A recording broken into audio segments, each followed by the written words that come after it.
welcome everyone. I'd like to go ahead and call the City Council meeting to order and ask you to all please stand for the Pledge of Allegiance.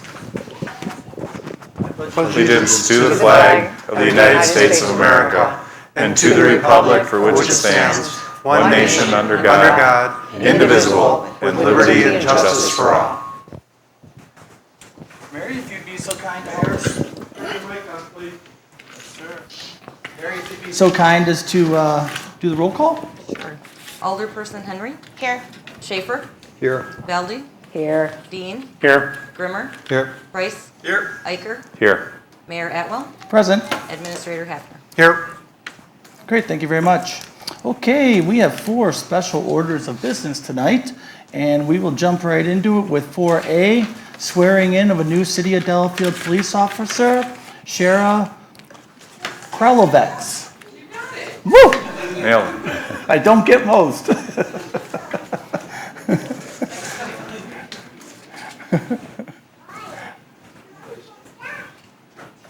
Stand there. Would you like a copy? Okay. Raise your right hand. Repeat after me. I state your name. I, Sarah Tollett, Having been appointed as a police officer for the City of Delafield, having been appointed as a police officer for the City of Delafield, hereby swear that I will support the Constitution of the United States, hereby swear that I will support the Constitution of the United States, the Constitution of the State of Wisconsin, the Constitution of the State of Wisconsin, and will faithfully and impartially discharge the duties of said office to the best of my abilities. and will faithfully, that was a long one, and impartially discharge the duties of said office to the best of my abilities. So help me God. So help me God. Very good. Congratulations. There.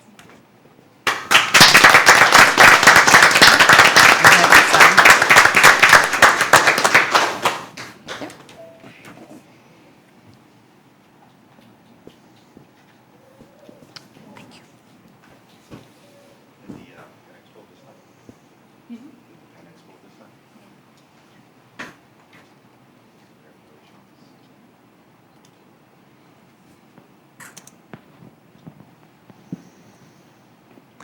Who's pinning that on? This is, he's like my brother. Okay, good enough. Okay.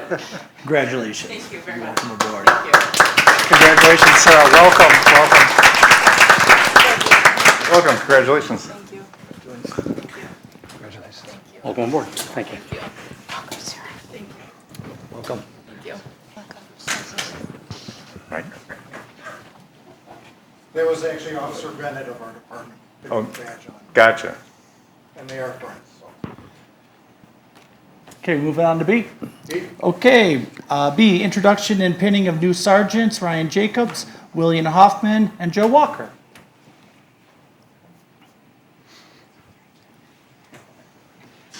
Okay, so, yeah, guys, come on up. So as we proposed last summer, as a department with the retirement of Captain Hagan back there, we decided to go ahead and replace the captain position with 3 sergeants, 1 sergeant on each shift. So we went through a process, and I believe 8 or 9 people applied from within the department, and the 3 in front of you came out on top. So we have Officer Jacobs here, who's a 21-year veteran of law enforcement, 17 here in Delafield. He came to us from Oceanside, California, PD. Wow. And you stayed. Ryan will be our day shift sergeant. Will Hoffman in the center there is a 14-year veteran, 9 with Delafield. He came to us from St. Louis Metro PD. He will be our second shift sergeant. And then the big guy on the end, who's going to take over for me someday, is Joe Walker. He has 8.5 years total service, 5 of them with Delafield. He came to us from Savannah, Illinois. So a good group of people. The test was not easy. I hope they would back me up on that. The process to become a sergeant, it was very competitive. Came down to some hard decisions that had to be made, but these are the guys that came out on top. And we have pinning on of badges for them as well. We have Jessica, Ryan's wife. Will Hoffman's kids are here. And Captain Hagan, retired Captain Hagan, is going to pin on Joe's. So if everybody wants to come up, we'll pin on together and we'll let the meeting get on. Nice.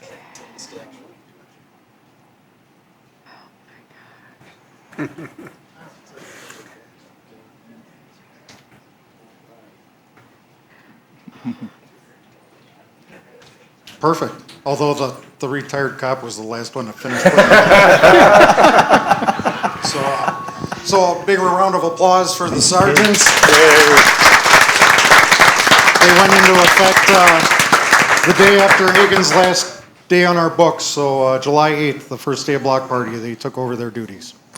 So congratulations, guys. Congratulations, guys. Welcome, guys. Good.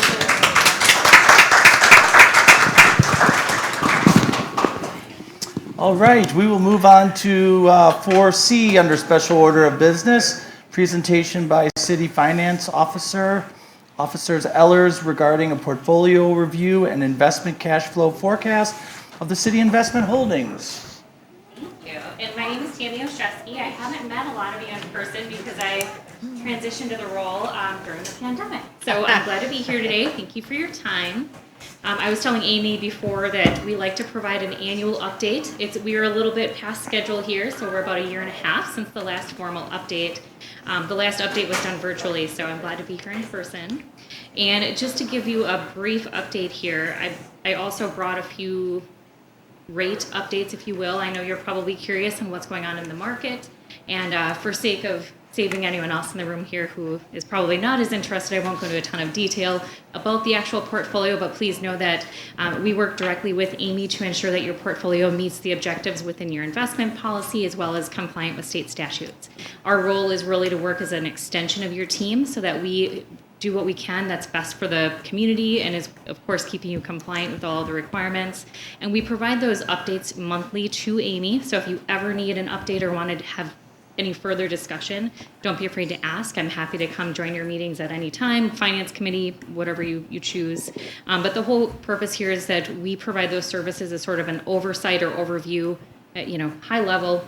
All of the decisions ultimately come down to Amy. Amy is ultimately your delegate, but I'm really here as a resource for you. So, without further ado, I will just go briefly over the first page that you'll see in the portfolio review. That first one actually covers about a year and a half time period. I didn't include it in the packet, but for purposes of discussion, I do have separate numbers for 2021 specifically, so that you can at least think of that as you are starting to look at your audit as well. So coming later on your agenda is probably your 2021 final audit, and a lot of the numbers that you'll see here may even be reflected within your audit, and there is a discussion within that document that also details your investment policy and your practices. So the last time that your investment policy was reviewed was actually about 4 years ago, so we're up for another renewal. I would recommend that, especially, I think you have 2 new members on the board in the last year or so it might not be a bad idea if you have a workshop coming up or a workshop in the next year.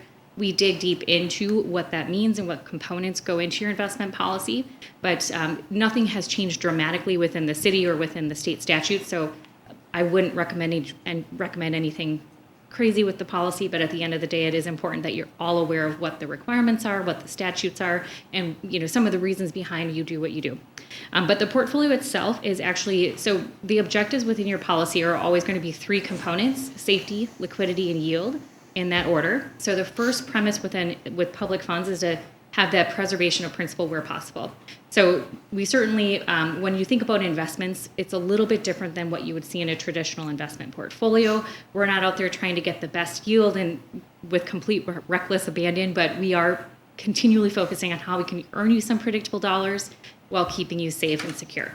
So the portfolio itself, we ultimately look from a year-over-year standpoint, and the ending market value is a little over $8 million for 2021. The portfolio review that you see in front of you ending June 30th is slightly behind that, and the reason for that actually is market value fluctuations. So though you are invested in very low risk, most of the investments that you are allowed to invest in are treasury securities issued by the U.S. government, agency securities, typically U.S. agencies or government-sponsored enterprises, which are basically public companies that are serving a private purpose, or private company serving a public purpose, excuse me. But the investments themselves are typically CDs, which are certificates of deposit. You can invest in those through your local bank. You can invest in them through national banks. We do a lot of brokered CDs, and all that means is that they're able to be traded on the secondary market. We also have some municipal debt obligations. So you as a municipal entity, when you issue debt, other investors will purchase that debt. You can actually do the same thing. So you can purchase, whether it be Wisconsin or other states' municipal debt, you have that obligation or that opportunity to do so. We keep you within certain credit parameters so that you're having that lower risk. And of course, we want to make sure that the maturity schedule provides that periodic liquidity so that you can meet operational or project expenses. The actual portfolio is slightly over 1% of interest, or income, or what we call it a yield. It's a book yield. It factors in all costs or expenses from the account. That does include our fees. It includes anything that you've paid for an investment, whether it be if you buy an investment higher than what the market value is or lower. These are all factors that go into the book yield. And again, nothing too exciting here. I know when people see these municipal yields, they're like, wow, 1%, that's not great. But please know that the whole purpose of the portfolio is to get that predictability of income and keep it around the same. So typically, we keep municipal portfolios that 1 to 3 year average weighted maturity. Your portfolio, we shortened up a little bit when the interest rates started to slow down. We're not yet at the point where we're going to tell you to start lengthening those maturities, but please know we generally try to keep things around a 3-year average. That actually limits the investment types as well as the what you can really see from an income standpoint. On occasion, we'll see opportunities, especially now that interest rates are starting to rise. And we have those periodic maturities so that as those interest rates rise, you have that opportunity to reinvest. So the portfolio itself is set up to be very stable, very predictable. We're not going to see a lot of those ups and downs. It's a little bit different than what you see in the traditional interest rate market. Right now you are hearing news stories about interest rates being increased via the Fed funds rate. You'll see a lot of impact on the short end of that yield curve and on those maturity schedules. So the good news for you is as these interest rates go up, we should start to see the portfolio yield increase slightly. Don't get too excited. I don't think you're going to ever see in a municipal portfolio like that 4, 5, 6%, but the purpose is to keep it calm, steady, and predictable. So right now, if we look at the overall portfolio, it is diversified between a few different types of investments. Those maturities are laddered so that as they come due, you have the option to reinvest, or if you need them for whether it be operational or project expenses. And typically, we would recommend reinvesting at the end of the maturity ladder. However, we do occasionally make shifts in those strategies dependent upon what we're seeing. Right now, we're trying to keep things pretty short. If you think about, you hear the Fed funds rate, as I said, it's going up. Right now, a 3-year investment is about the same as a 10-year investment. So there's not a lot of opportunity investing out too far. If that changes, I kind of joke, if we ever see the 10-year treasury hit 4 or 5%, let's do it. Just put everything into 10-year. But again, not real traditional, not typical. And the point is really to keep that predictability with some flexibility, of course, with periodic maturities. So 2021, when you think about the beginning of the year to the end, your net interest income was a little over $126,000. Right now, if you look at what is included here, this is about a year and a half worth of actual projections. So the total that you'll see in the net interest income is $186,000. That's about $60,000 so far that you've earned this year, and then you'll have another $60,000 that it's coupons that are predicted. In fact, it's on the next page there for 2022. 2023, we should see about that same level of income. So again, yes, interest rates are on the rise. You may not be too excited to see 1% in your portfolio, but the whole point is over the last few years, you've seen that very predictable, steady income. And of course, we do always include, everything about our fee. We're very transparent. So you guys do pay us for the services. We provide you that expertise and guidance in making investment decisions. We do track and monitor for compliance for you, as well as providing those monthly accounting reports that are tailored specifically to municipal governments so that Amy and her team can make sure that they're completing all of the accounting requirements each month in a hopefully simple manner. But certainly as questions come up, and if you guys ever see those monthly reports or get those monthly updates, don't be afraid to ask questions. Like I said, I'm always available as a resource to you.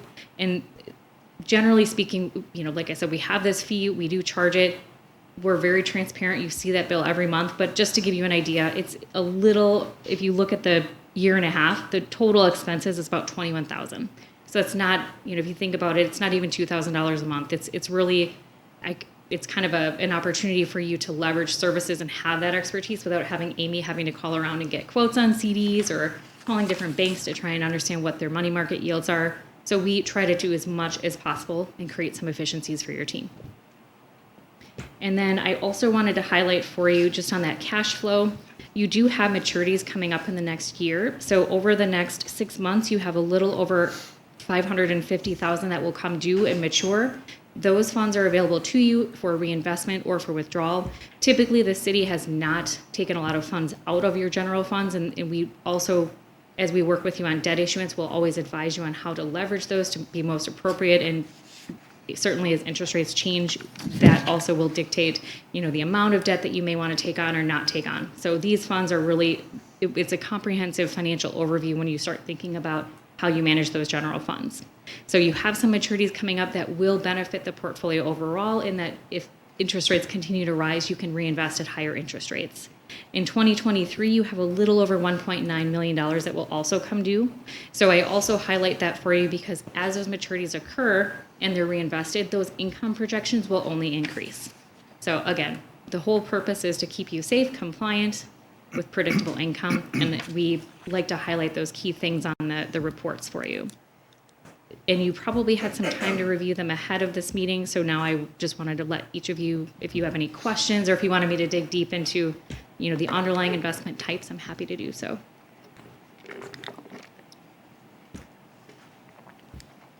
Well, I'll ask the question. It's definitely a double-edged sword. As we borrow money, Yep.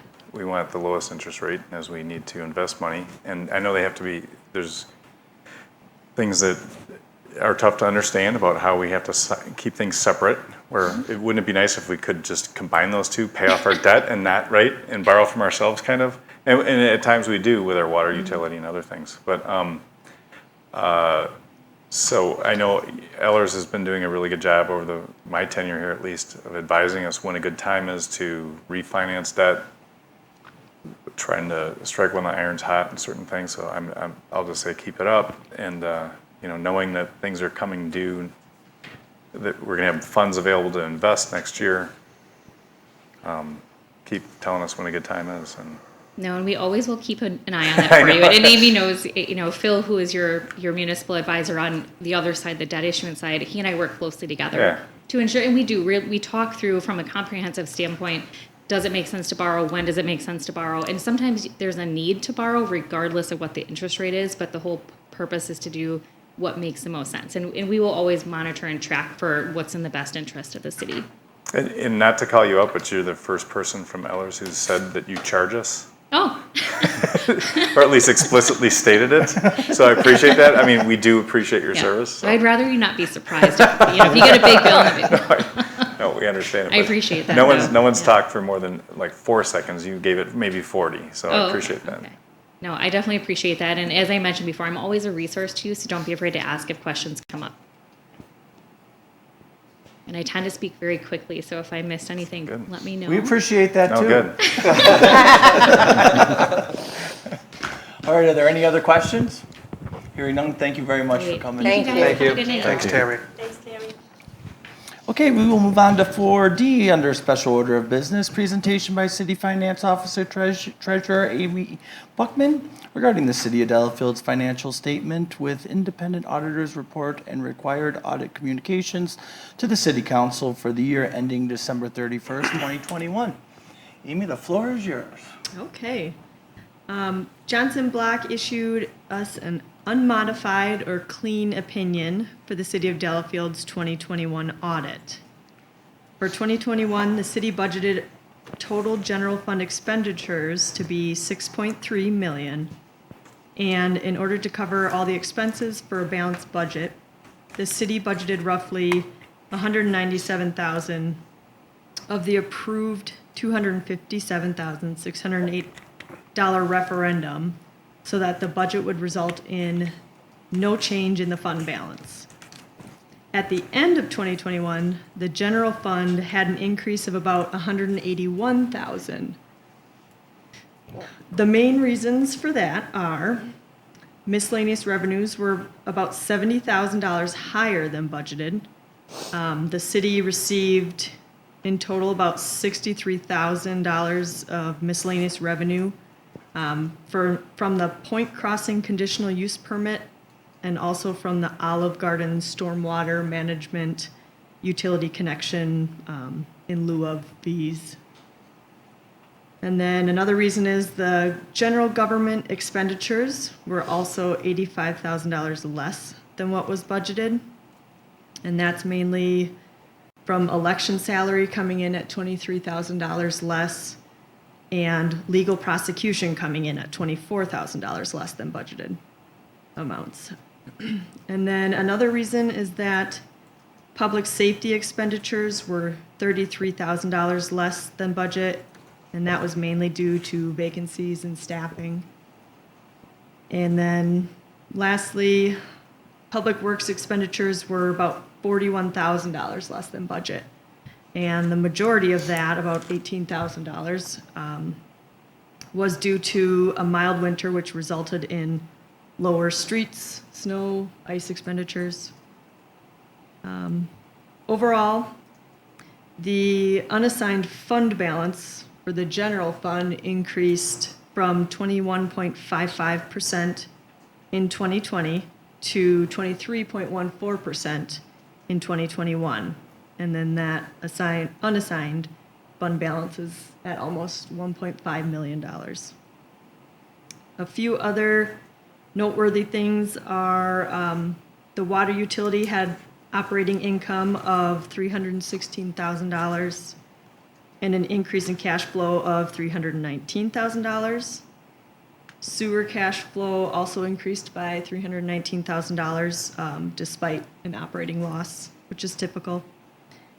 Lastly, the city's general obligation debt limit is $88 million, and the debt that counts towards that limit is only $13.8 million, which is less than 16%. So plenty of room there. And that's about all I have. If anybody has questions.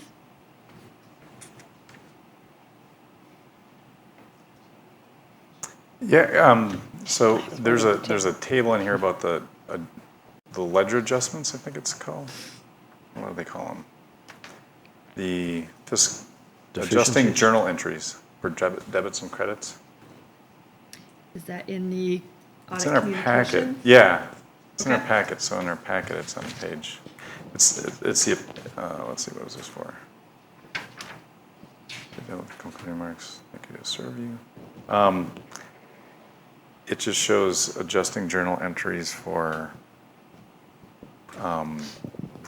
various things. They all balance out. I'm just curious if that's maybe I've never asked the question before or looked at it before. But is that entirely normal to have ledger the Yes. journal entries? And so so explain what that process is, if you don't mind. It's mainly reclassing things into the correct spots. And so some of those are like I'll find, and you'll see them labeled as client entries. And then we reclass those.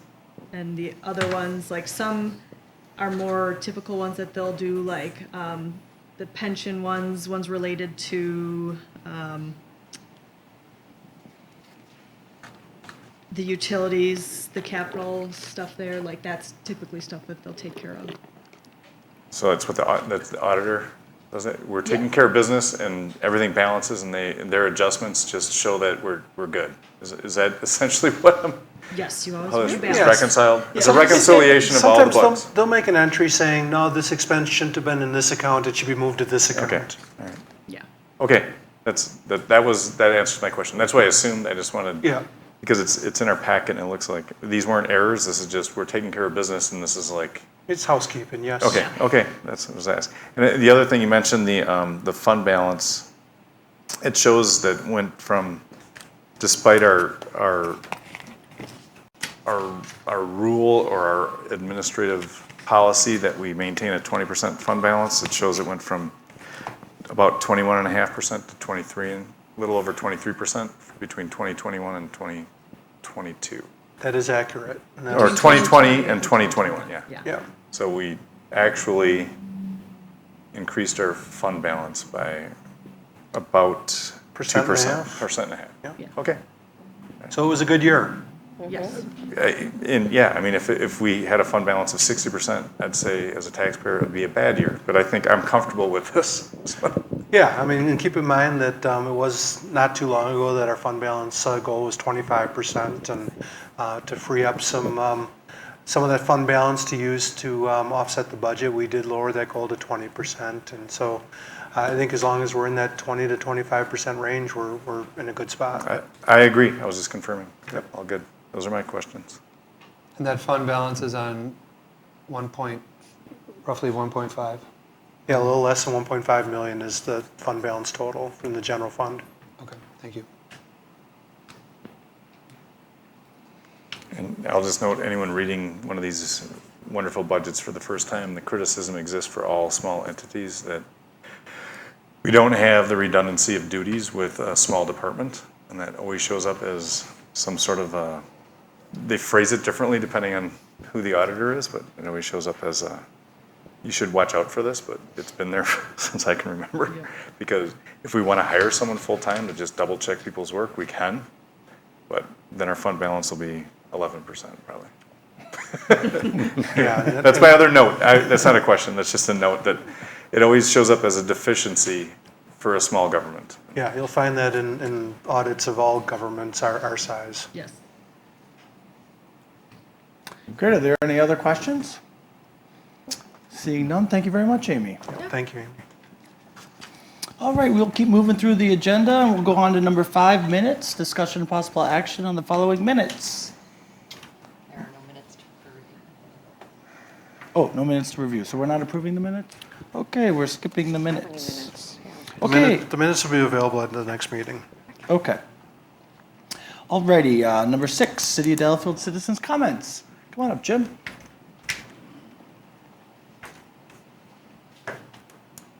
Susie, let me go first.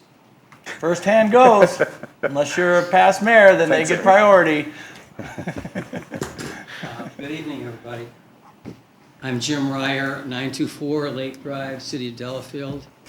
And I'm the Vice President of the Delafield Arts Foundation. And I'm here to support a request of the council to waive the event permit of $50. In the past, we've made that request and it's been granted. Last of which was May 16, 2019, when Marie Williams, our former treasurer and finance director of the city of Delafield, made that request. Similar request is being made. It's a nonprofit organization. We've been in nonprofit since 2016, and with the exception of the COVID-ridden years of 2020 and 2021, we've been active in trying to promote the arts and entertainment in the city of Delafield for the community as a whole. So as a result, because we are doing that, we ask that you join with us in continuing our promotion of the arts through the performance stage that we hope to accomplish. So I'm going to ask that you vote on it, hopefully, in favor of it.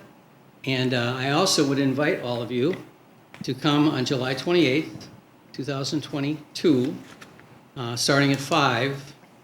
And the beer garden, music, and entertainment starts at that time till 9 at Liberty Park. And for those of you who are acquainted with Liberty Park, it's a great venue for music. We hope to honor that park in the same manner that it's been honored in the past. So thank you very much, and I look forward to seeing you all there, and appreciate your consideration of the waiver of the event permit. Great, thank you, Jim. All right, who'd like to be next? Anybody else like to be next? Come on up. Wow. Another Jim. 2 Jims in a row. James Beege, 1342 Milwaukee Street, Delafield. How does this work? Good evening, and thanks for the opportunity to make a few comments, and as usual, it's about trees.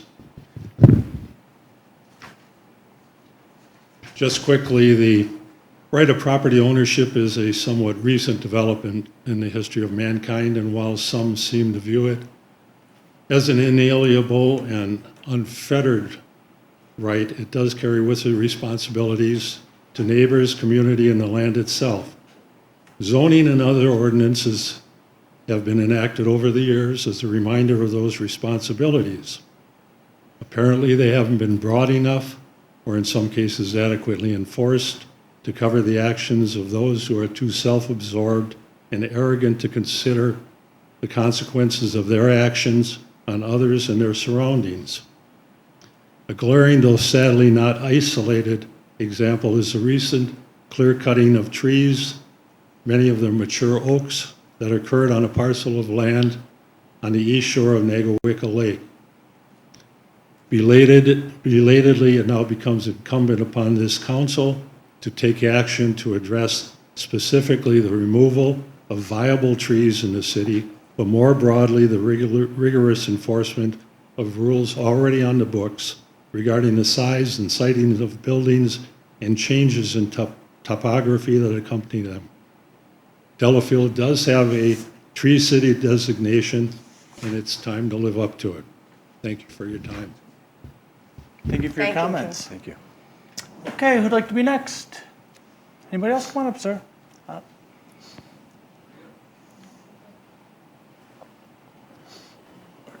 Jammed.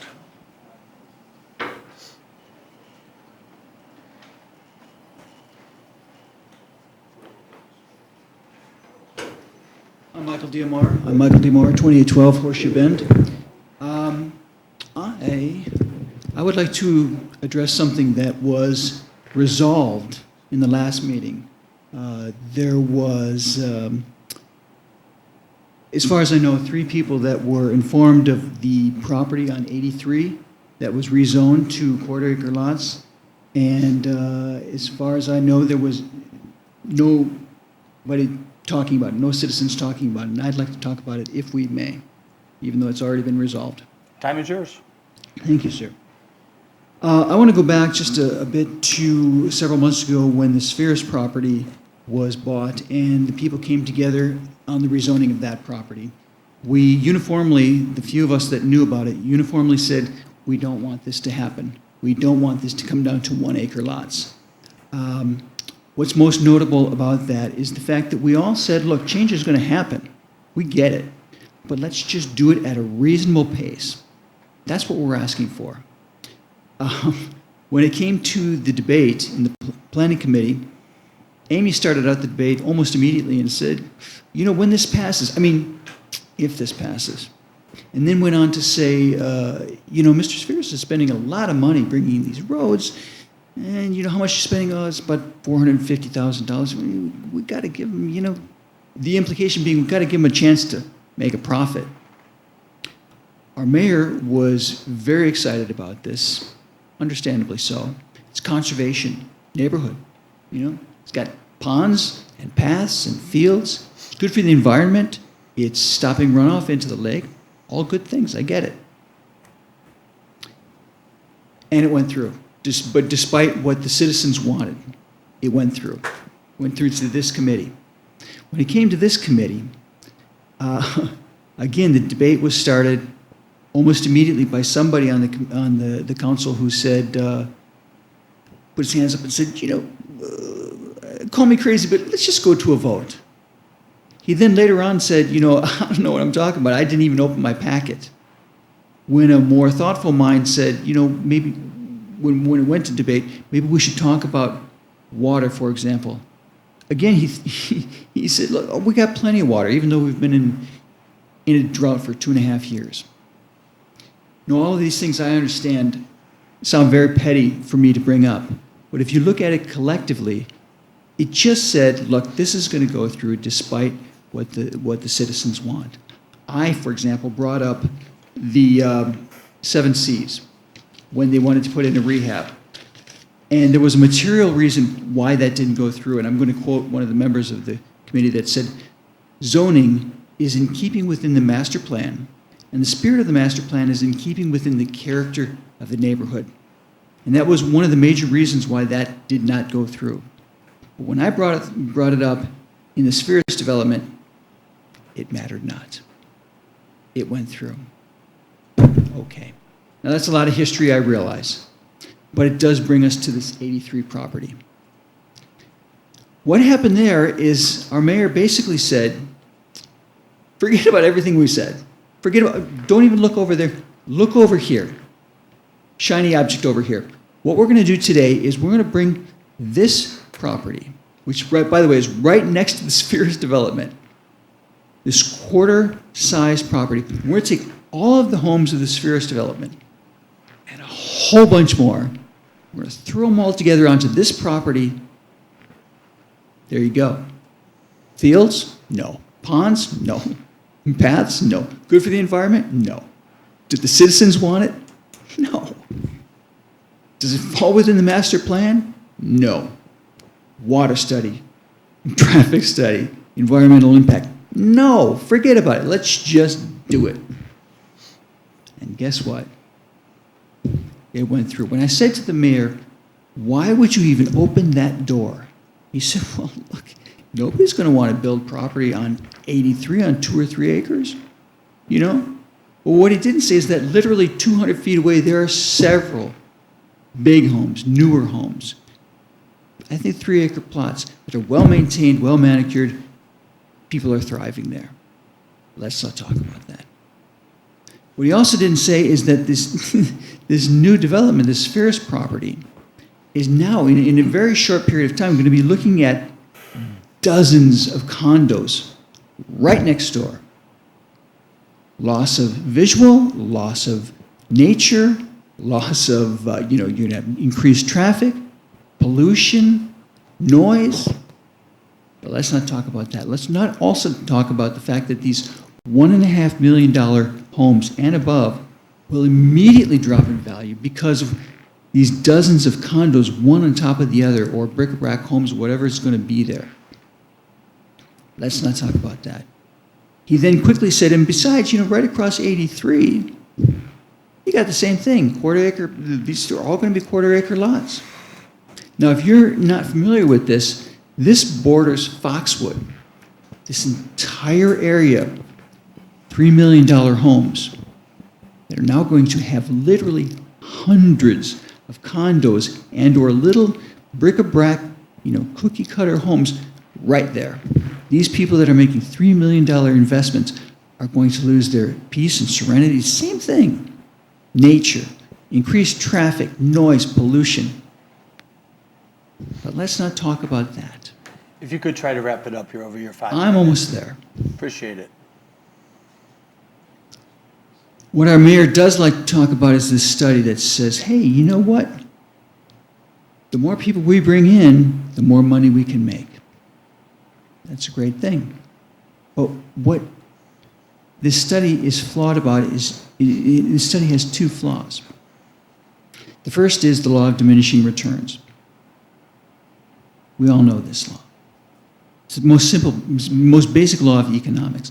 Even if you don't know this law, simple common sense says you cannot just continue to bring people in and not reach a tipping point. It's just going to happen. The other flaw is what it doesn't say.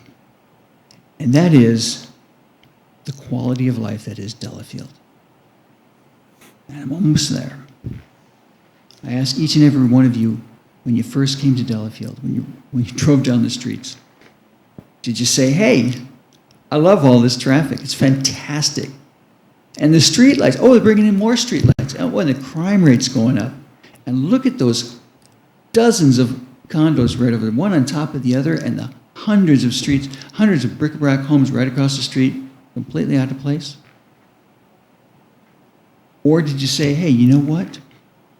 Traffic is light. And look at these homes. There's room to breathe, and people look after each other. There's pride of ownership. They look after each other.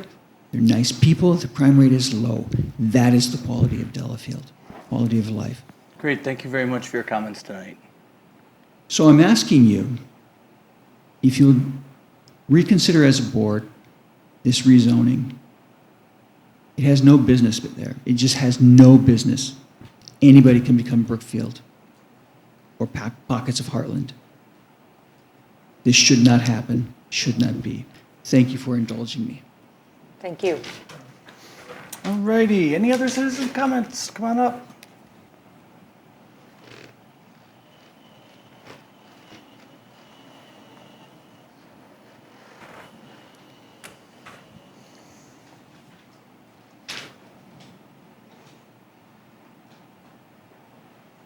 Susie Thompson, 700 Milwaukee Street. This afternoon, I sent an email to City Hall, SEH, and I asked them to copy Wolf Paving, reference the Oneida Street repaving project. I don't know if any of you really pay attention to water drainage and the way the water flows anywhere other than your home, because near your home it most impacts you. This project does impact our property, and we didn't realize when we bought it 5 years ago the extreme in extent and problems with the way the street was paved 35, 40 years ago. I did learn since moving here that the thickness of Oneida Street has been elevated 22 to 26 inches from one end of the street to the other. Right now, they pulverized what was there, and they're going to be putting 5-inch of asphalt on top. So it will be coming up again. The good part is that they have taken down the crown a bit, which is good, but there is no allowance or direction being given by SEH or the city to Wolf Paving to direct any water at all toward the existing storm sewer drains. In most municipalities, there is a very gentle swale of maybe 1 inch to 2 inches deep, anywhere from 3 to 4 foot in width, that is a very gentle swale so that some of the water that's hitting the street goes toward the storm sewer.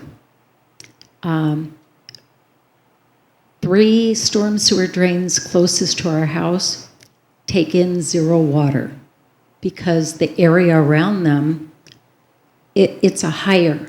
Water is not going to jump a curb and go up 4 to 6 inches to get into a storm sewer drain because the drain is there. The other thing I clarified quite a long time ago, and I re-clarified it before I wrote my email. City of Delafield code requires that foundations be 1 foot higher than the center point of the road. I don't know if you knew that. A lot of people don't know it, but I'm geeky and I read stuff. And so when we moved here and we flooded twice, and we do have flood insurance with FEMA, and we do have property insurance. But we learned when we flooded that if we try and use our insurance, they would go back and say the city had repaved it wrong. And in talking to SEH and talking to the city, I was told the street would be repaved soon and they would correct this problem. SEH told me they received no direction to guide any water toward the storm sewers. There was nothing as part of that. They were not asked to shoot the grade and do any grade drawings. They said that's quite time consuming and expensive, and Delafield chose not to do that. The crew with Wolf said, the one guy's name is Gene, and he said, he's been doing this for years, and he said if he's told to bring water toward those storm drains, he can do that. All he needs to be is told. So there's no more money that needs to be spent. But I will tell you, we were warned last time with the second flood. We did report both of our floods. We did not take any insurance money. We did what we were able to do. We spent $10,000 grading our own property. We physically added around the foundation, but you cannot bury the top of your foundation. You should stay 4 inches below it, so we can't bring the ground up any higher. We can't bury our siding, although some properties in downtown have. The block most affected is between Main and Milwaukee Street of Oneida, both the east and west sides. Those properties, we've had 6.5 inches in the last 2 weeks, And there are 3 of those properties that have gotten water in the basement because of the grading. So I would ask that the city, right now, we're at a point, it's pulverized. There wasn't any work done today. Friday it rained. They were only able to get 3 hours in. So I would ask that when this is brought up at the end, Tom, if you would give direction to Wolf Paving and to SEH to address the grade. Because, as I started to say before, FEMA and our home insurance both told us if we file a claim after the road has been repaved, and I have made written notice of concern and brought this up in the meeting now, they will allow us to file the claim, but they will come back against the city and SEH and Wolf Paving. So they'll pay, but then they'll come back to claim the money, and that will involve a lot of lawyers and a lot of time, and it's only a phone call right to fix it right now. Thank you. Thank you, Susie. Is there anybody else that would like to speak? Anybody else? Ken, I just have an email that was given to me by Jackie Light. Is your mic on? Should we read it? Or, I'm sorry. I guess possibly, we normally don't necessarily read these, but I'd like to get this, was distributed to everybody here on Jackie Leiden's behalf, 1614 West Shore Drive. And she was speaking in favor of an ordinance that would limit the mass cutting of trees in Delafield. So you all have a copy. Great, thank you very much. Alrighty, seeing no other citizens' comments are now closed. Is your mic on?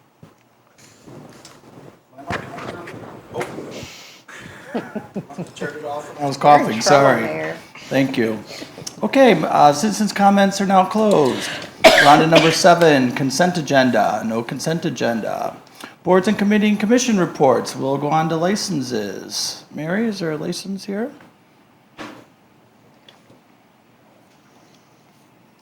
There is no licenses to approve, just a permit fee waiver for the Arts Foundation event Okay.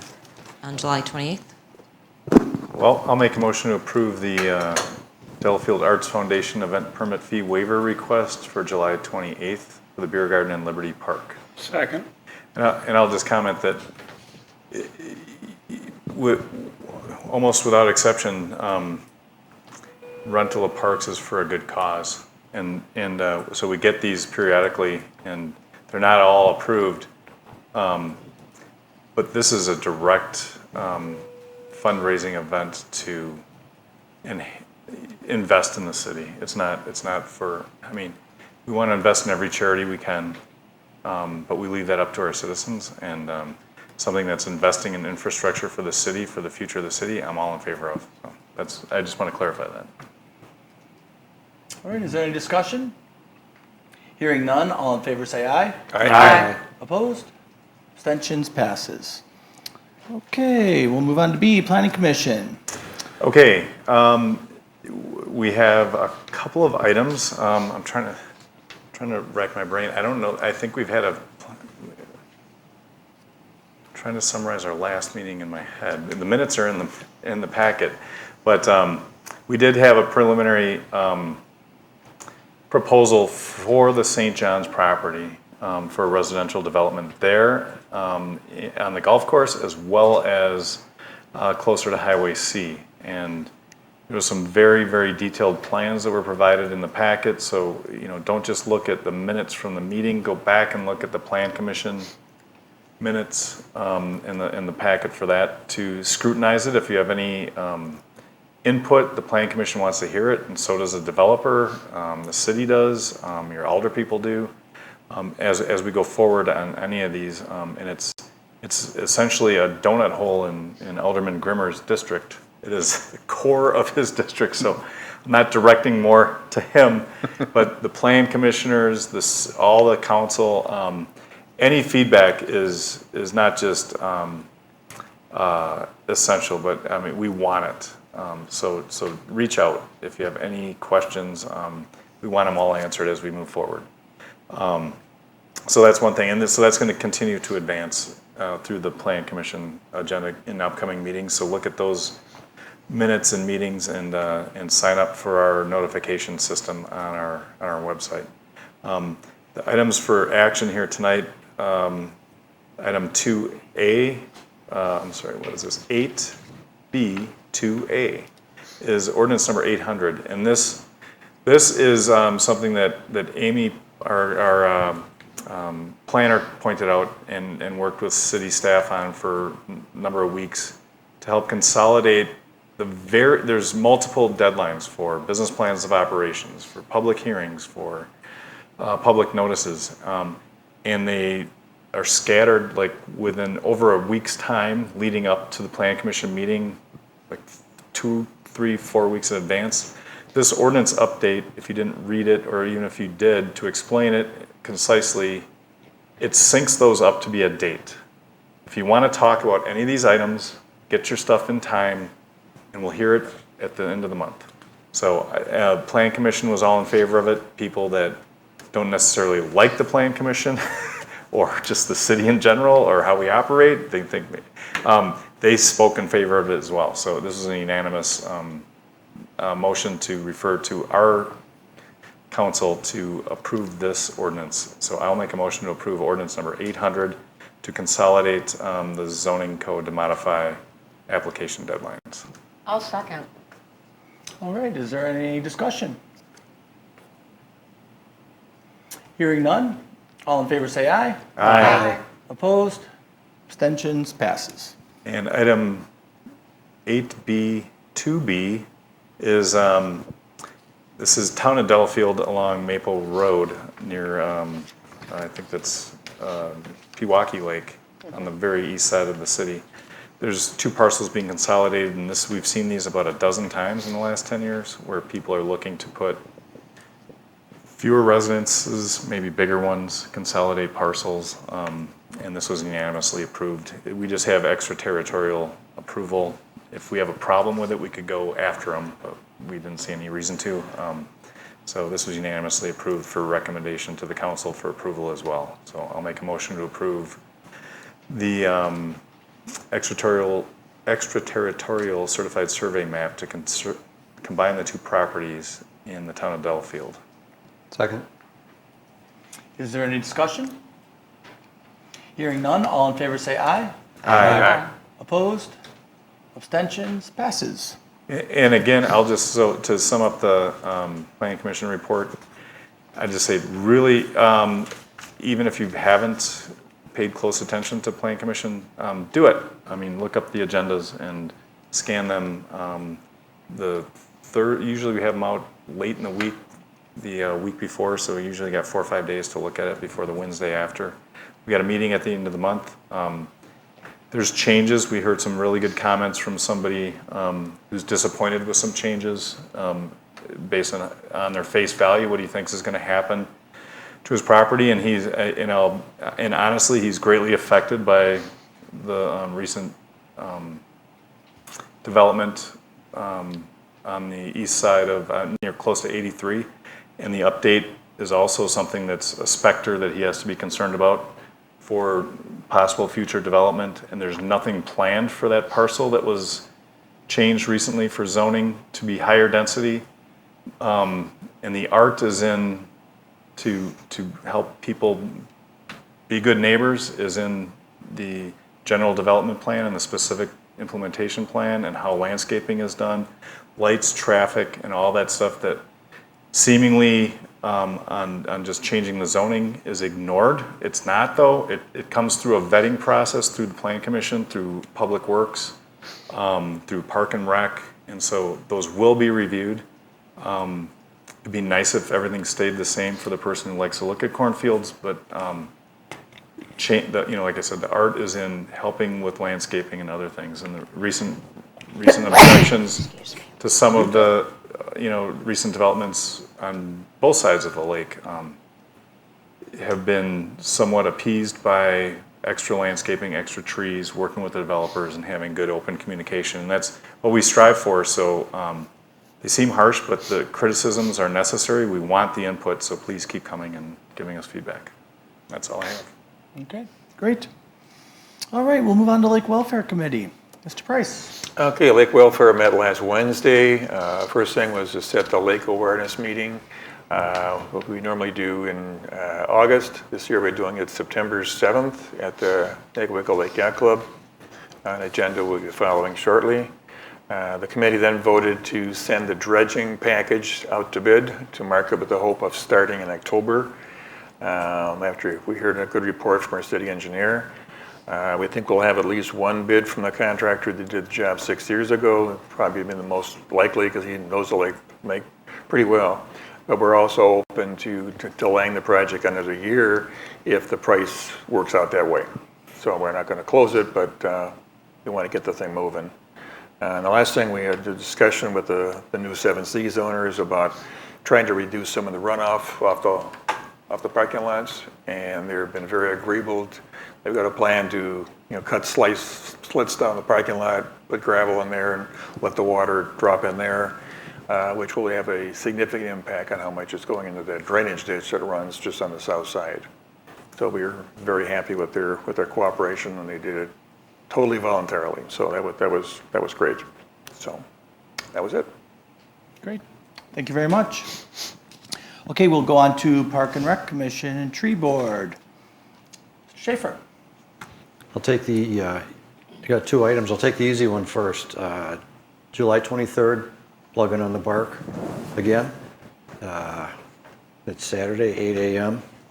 Pulling, getting rid of some of those invasive species along the Bark River.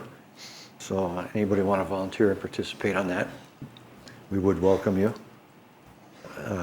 Item number 2, which is the resolution you see here. In simple terms, we have had planned and approved repairs to Fireman's Park, the basketball court, paving, fencing, basketball hoops. The cost of that went up since our original quote last year, about $15,000. At the same time, we have money surplus from what was projected for the fish hatchery roof project that we would like to move over to the Fireman's Park funding instead. That won't be needed at fish hatchery at this time. And that's the following resolution.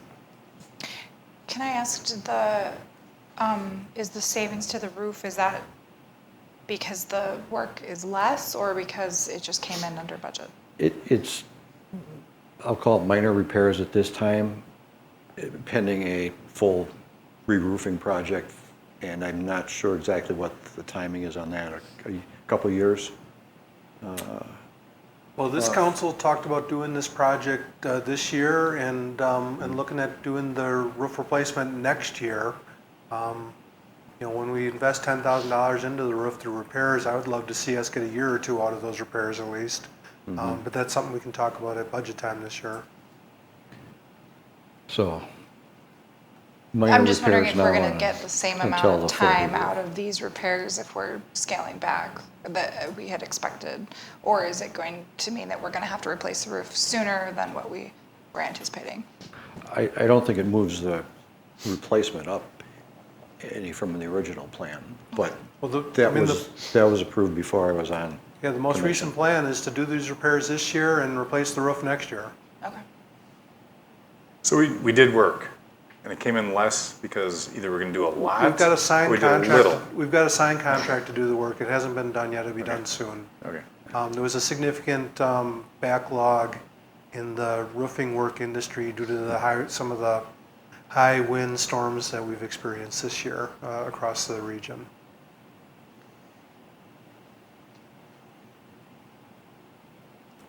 I'll make a motion to approve resolution 2022-20 to shift money from roof maintenance and repairs from fish hatchery that are deemed unneeded at this time and move it to Fireman's Park basketball court project.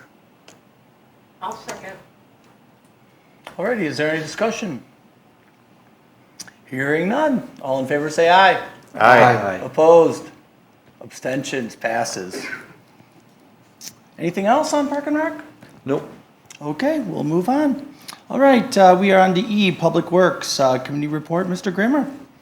Public Works had a committee meeting July 6th. I was on vacation. I would refer you to the minutes.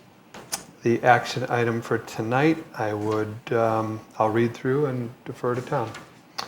Discussion and possible action on approving the addition of a stop sign for eastbound traffic on Wells Street at the intersection with Bleecker, making it a three-way stop T intersection, as unanimously recommended by the traffic staff on June 21st and DPW committee on July 6th. Anything to add to that, Tom? No, it's pretty straightforward. There was a report in the packet indicating that this was a request that we received. The primary reason why I think the two committees went along with it is there already is one of the smaller stop signs along the bike path right there for eastbound bike traffic, and many motorists I think are looking at that stop sign and they're stopping, and it's creating a lot of confusion between the people going the other directions, and I think this confusion will go away if we just stop all directions at the intersection. I'll make a motion to approve item E2A, the addition of a stop sign for eastbound traffic on Wells Street at the intersection of Bleecker. Second. Oh, I don't know, I think Wayne got it. It was close. That was almost a tie, I think.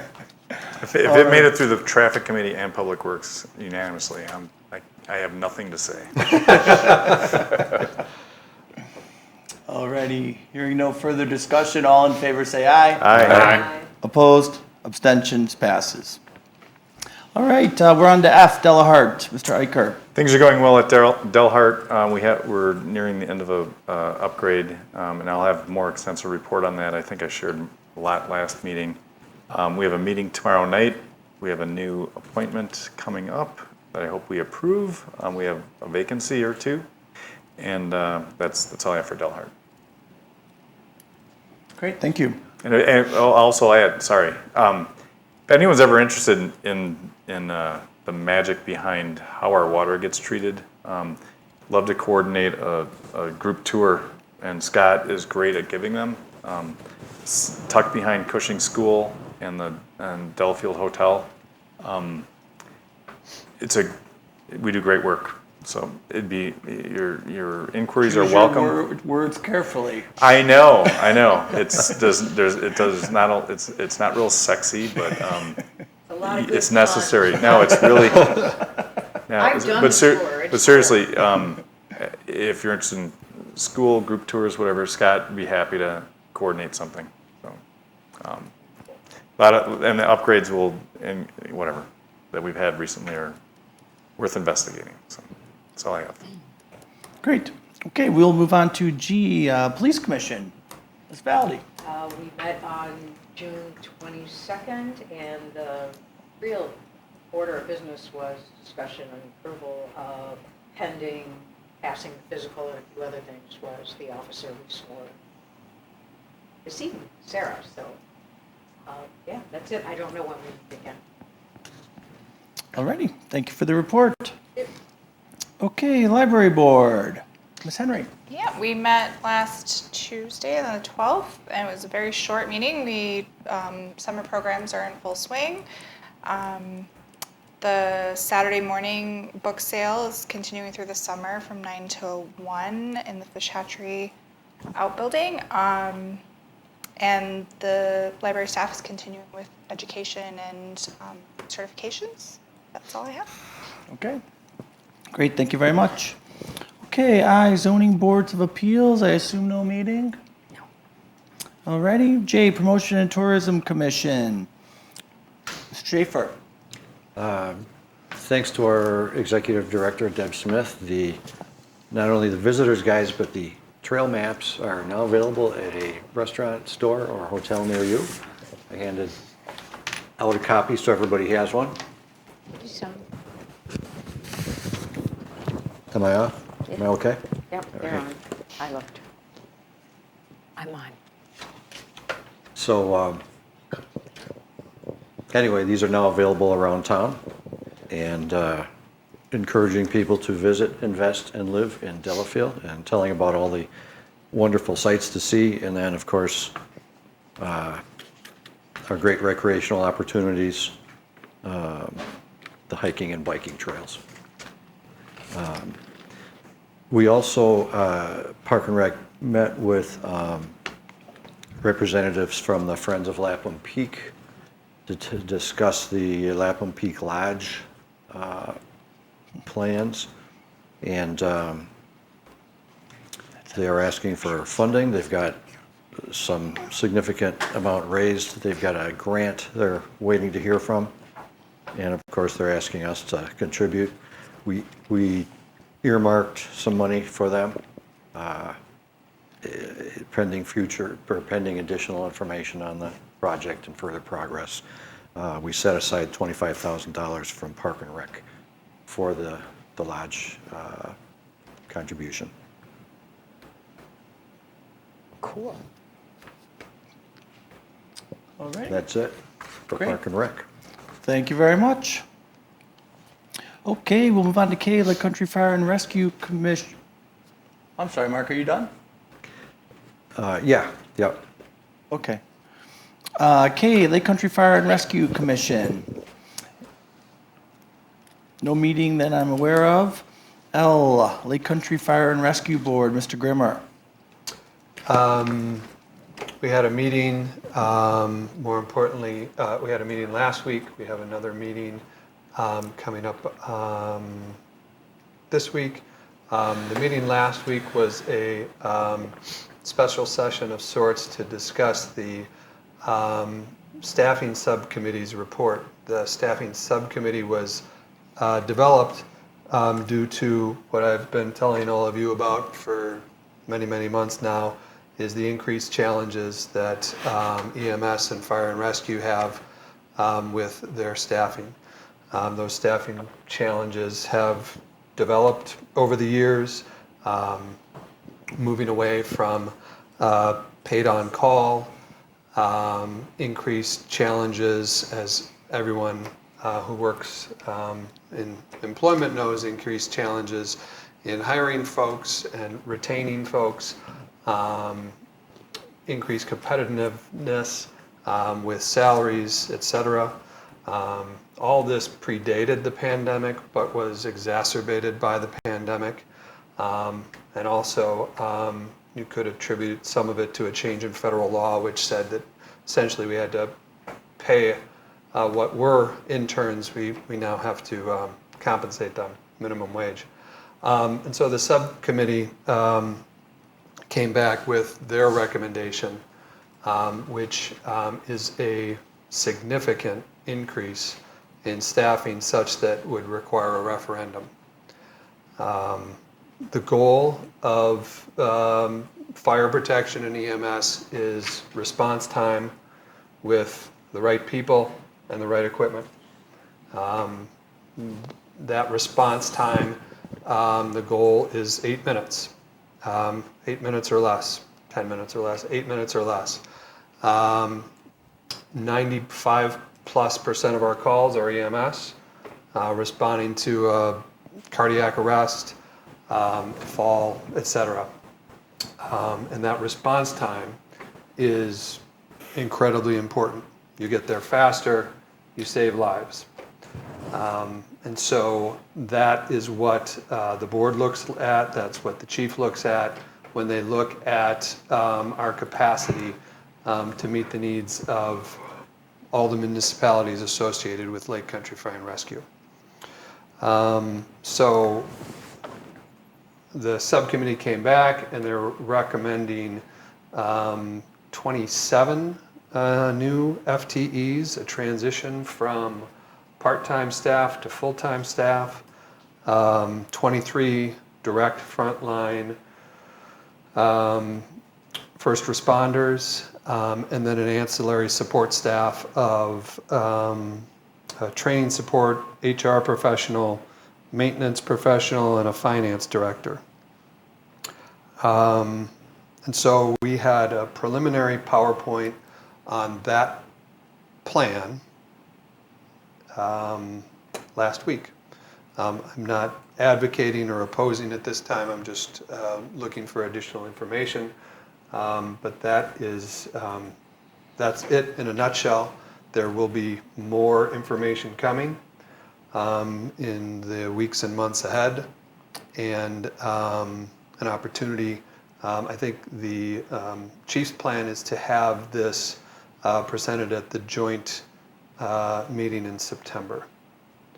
I would have also mentioned multiple times in past meetings about Western Lakes referendum, which is coming on August 9th, so please look at that. All of their municipalities would have to approve that referendum for it to pass, just like all of Lake Country Fire and Rescue's municipalities would have to approve if it got that far. So I don't have a ton of answers, but are there any questions? Well, just on a process perspective, and Tom, correct me if I'm wrong,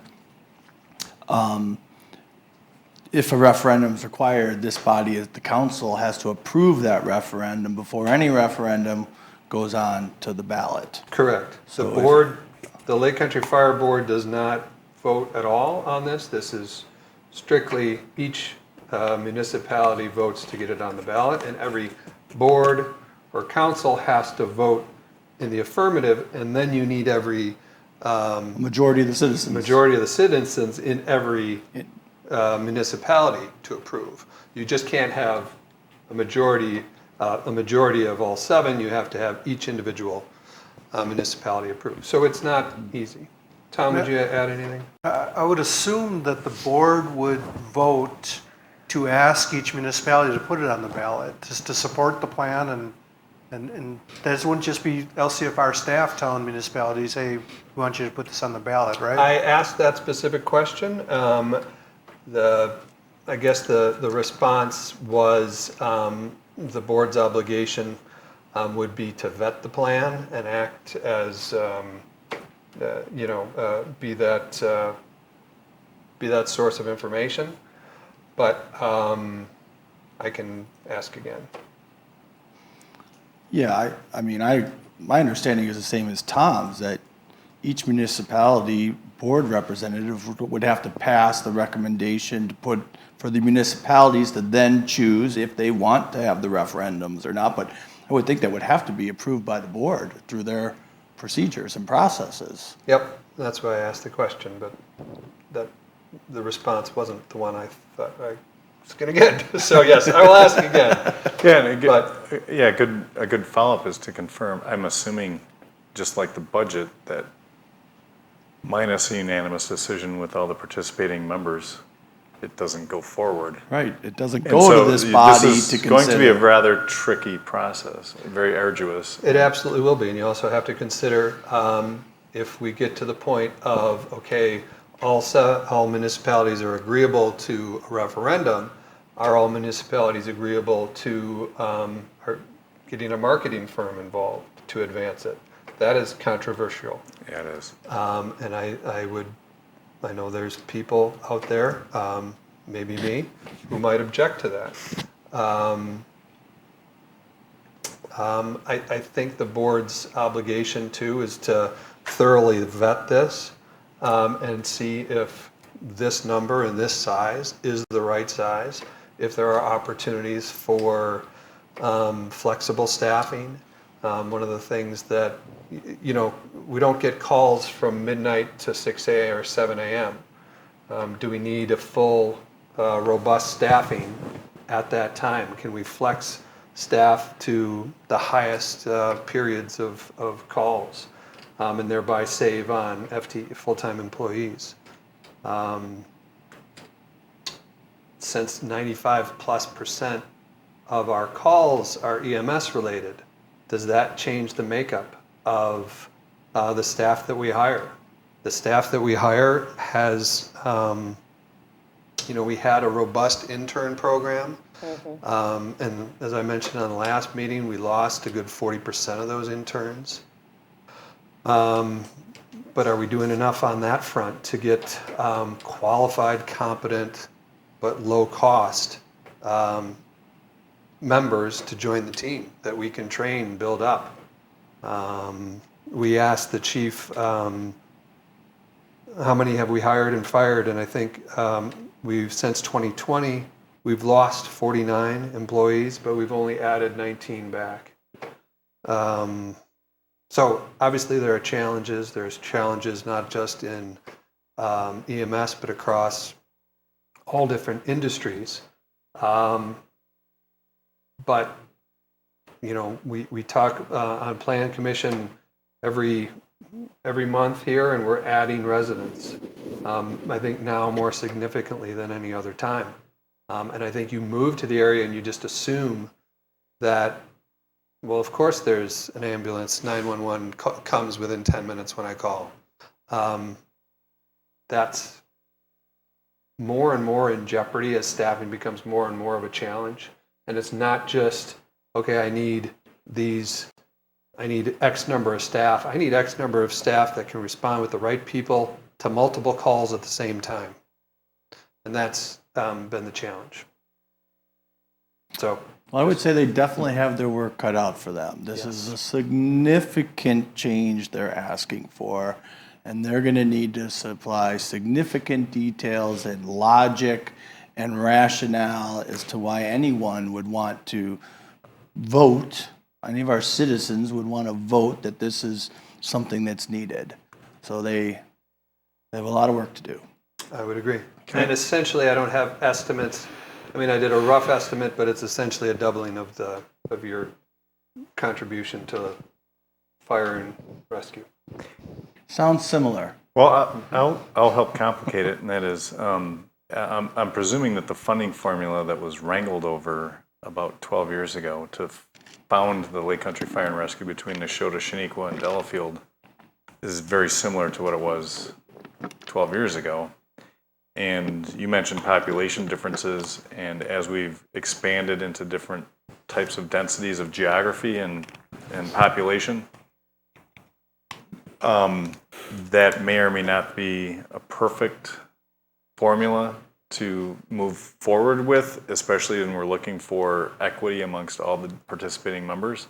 So I don't want to change that. It might be that a new variable needs to be added as we approach a referendum, and it may be something that, I'm not going to say works against Delafield, but I mean, we've added a retirement center, an assisted living center, and we're adding different densities. And you'd think denser would be better, but maybe it is, maybe it isn't. But it's something to consider when you're looking for a referendum to, quote, enhance equity or to spread out the cost to make sure everyone's treated well to expectations. Well, that's a great point. And the intermunicipal agreement of the three communities, IMA 3, where it was just Neshota, Shaniqua, Delafield, versus IMA 7, which is the addition of the new partners. We did change that funding formula, so we had a base. So EMS and fire and rescue has huge fixed costs, but they don't, right? They sit, I don't want to be derogatory, but they're there now, right? And they might not be doing anything. But it's a lot of fixed costs. So we did have a level of fixed costs that was distributed equally throughout communities regardless. Okay. And then on top of that, then we added the population, call volume, and equalized value. And even that formula was tweaked so that call volume wasn't as significant of a factor to address the issue that we had with Heritage. Yeah.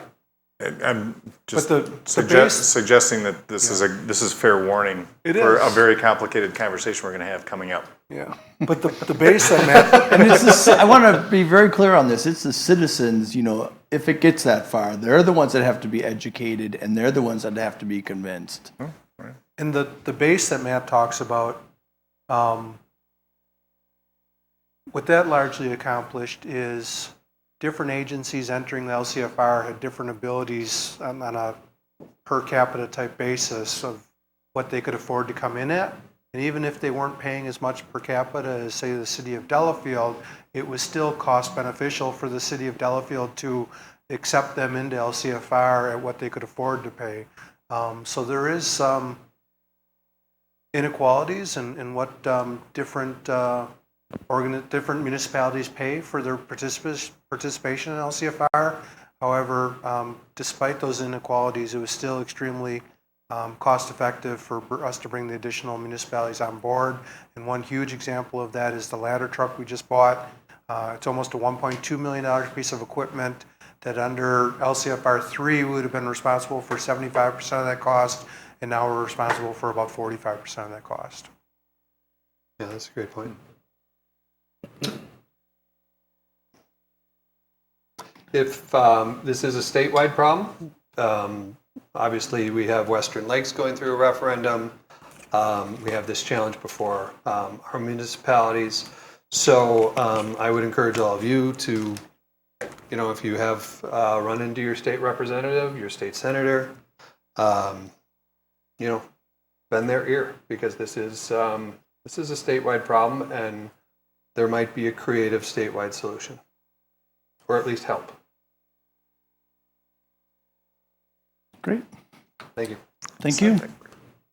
Okay, we will move on to number 9, unfinished business A, update regarding development of an ordinance by city administrator and city attorney as directed by the city council, prohibit through trucking of heavy trucks on Genesee Street through the downtown area. Tom, are you going to be providing that update? Yeah, it's just a real brief update. We have made some progress. We've had Kathy Gutenkunst and her associate, Michael Van Kluwen, working on an ordinance. They do have a very rough draft put together. It wasn't in a format where they were comfortable with sharing it publicly yet, but there are a couple of questions they asked me to confirm with the council. Number one was what size of trucks are we really looking to prohibit on Genesee Street? And I put before you a sheet like this. I was thinking more than likely what the council was thinking was probably a 12-ton limit, which would be 24,000 pounds. And so if you look down there, that cutoff would be somewhere in that Class 6 designation of trucks, where anything kind of in the midpoint of Class 6 and lower would still be allowed in downtown, and midpoint of Class 6 and higher would be prohibited. Is that consistent with what the council was thinking? Excluding local Or school buses. Yeah, and that's going to be my next question as far as how to Fire define trucks, that. school buses, obviously there's an exception. We obviously for those, right? can't exclude a fire truck or a school bus, but. Correct. and local delivery. If the sanitary truck, the honey wagons come. We're going to talk next about how to define that local delivery. But can't so exclude as far as size of trucks, are we on the right path if we look at like 12 tons? So you're saying Class 6, Class 7, and Class 8 would be prohibited? Kind of the midpoint of Class 6, because 12 tons is 24,000 pounds, and Class 6 is 19.5 to 26. So some of the lighter trucks in Class 6 might still be allowable, where the heavier ones in trucks in Class 6 would not be. Okay, so Class 7 and Class 8 would not be allowed, and some in Class 6 would not be allowed. That's correct. Okay. And the attorneys originally had 6 tons in what they were proposing for the ordinance, that cutoff would be somewhere in Class 3. Yeah, that's too low. I did a little traffic study. Over 5 days, spent 10 hours counting Class 6, 7, and 8 trucks, and motorcycles. What a A+ student we got here. Nice work. I only counted motorcycles with open pipes, by the way, the quiet ones. And I got about 70% of those heavy trucks that went through were local, going to local destinations. About 25% were passing through town.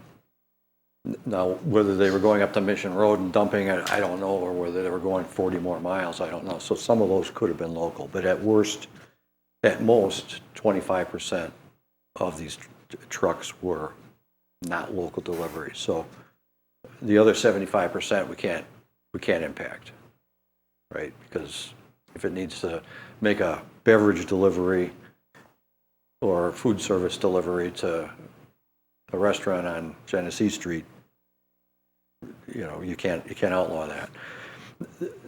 The other thing, in some of those you know, there were things like GFL, a local concrete delivery, food service, sanitation trucks, DPW, Lake Country Fire and Rescue, We Energies, lumber, moving vans, you know, 2 guys in a truck, that sort of thing. That's all local. That we can't transplant somewhere else. And I think the other thing we should think about is we're not getting rid of this traffic. We're moving it somewhere else. And what impact are we going to have on the alternate routes? I talked to some truck drivers too about that. You know, okay, what would you do? And some of them will take I-94 over to 83. Some of them are going to avoid making, you know, 94, 83, 16. That's 2 merges onto 70-mile-an-hour traffic with a 50,000-pound truck. The guys I talked to said, yeah, some will do that, some won't. It's kind of 50-50. Some will take local routes instead, which means if you're coming from the quarries, you're probably taking 18 to 83. But then you got a roundabout. Big trucks don't do well in roundabouts. You're going up to Fedelson Road and back to C. You know, they said it just based on the guys they worked with. They said, yeah, about 50% will take the merge. The other 50% will find a local route to avoid it. So just that we consider where we're moving this to. Yeah, and that's been my biggest reservation, is where we're displacing the traffic to. Is it now advantageous to be pushing it to, I think it is advantageous and to push it to 83 or 18, but I don't know. Some of these guys might get creative with snaking their way through. I don't know. Yeah. We'll get a taste of it on Nagawicka Road in fall with the dredging project. I think that's about 800 truckloads that'll be going over to Oakwood Park.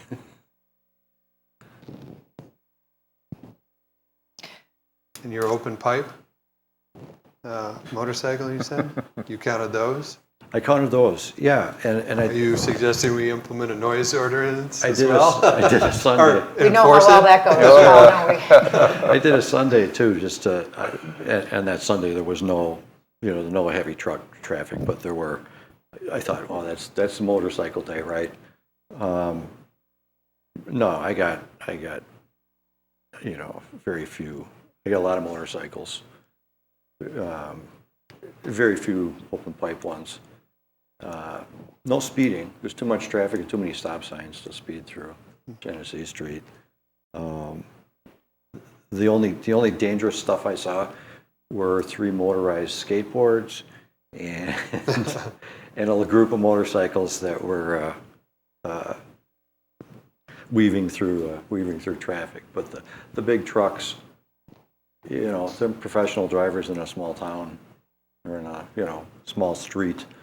In fact, one of the guys I talked to said I wouldn't, even without a weight limit, I would never go through here. There's too much traffic, parked cars, curb bump outs, stop signs. Bump outs are really They said it's just Stop sign after stop sign. Well, Let's make all the other guys with those trucks join him wherever he's going. Right? I mean, Yeah. we're talking about, so Tom, you're suggesting class 8? Is that 7, Seven or to and- 6. But I think it would make sense to either go with a 10-ton limit or a 12-ton limit. You know, 10 tons if you want to exclude almost all of Class 6, or 12 tons if you want to allow most of Class 6.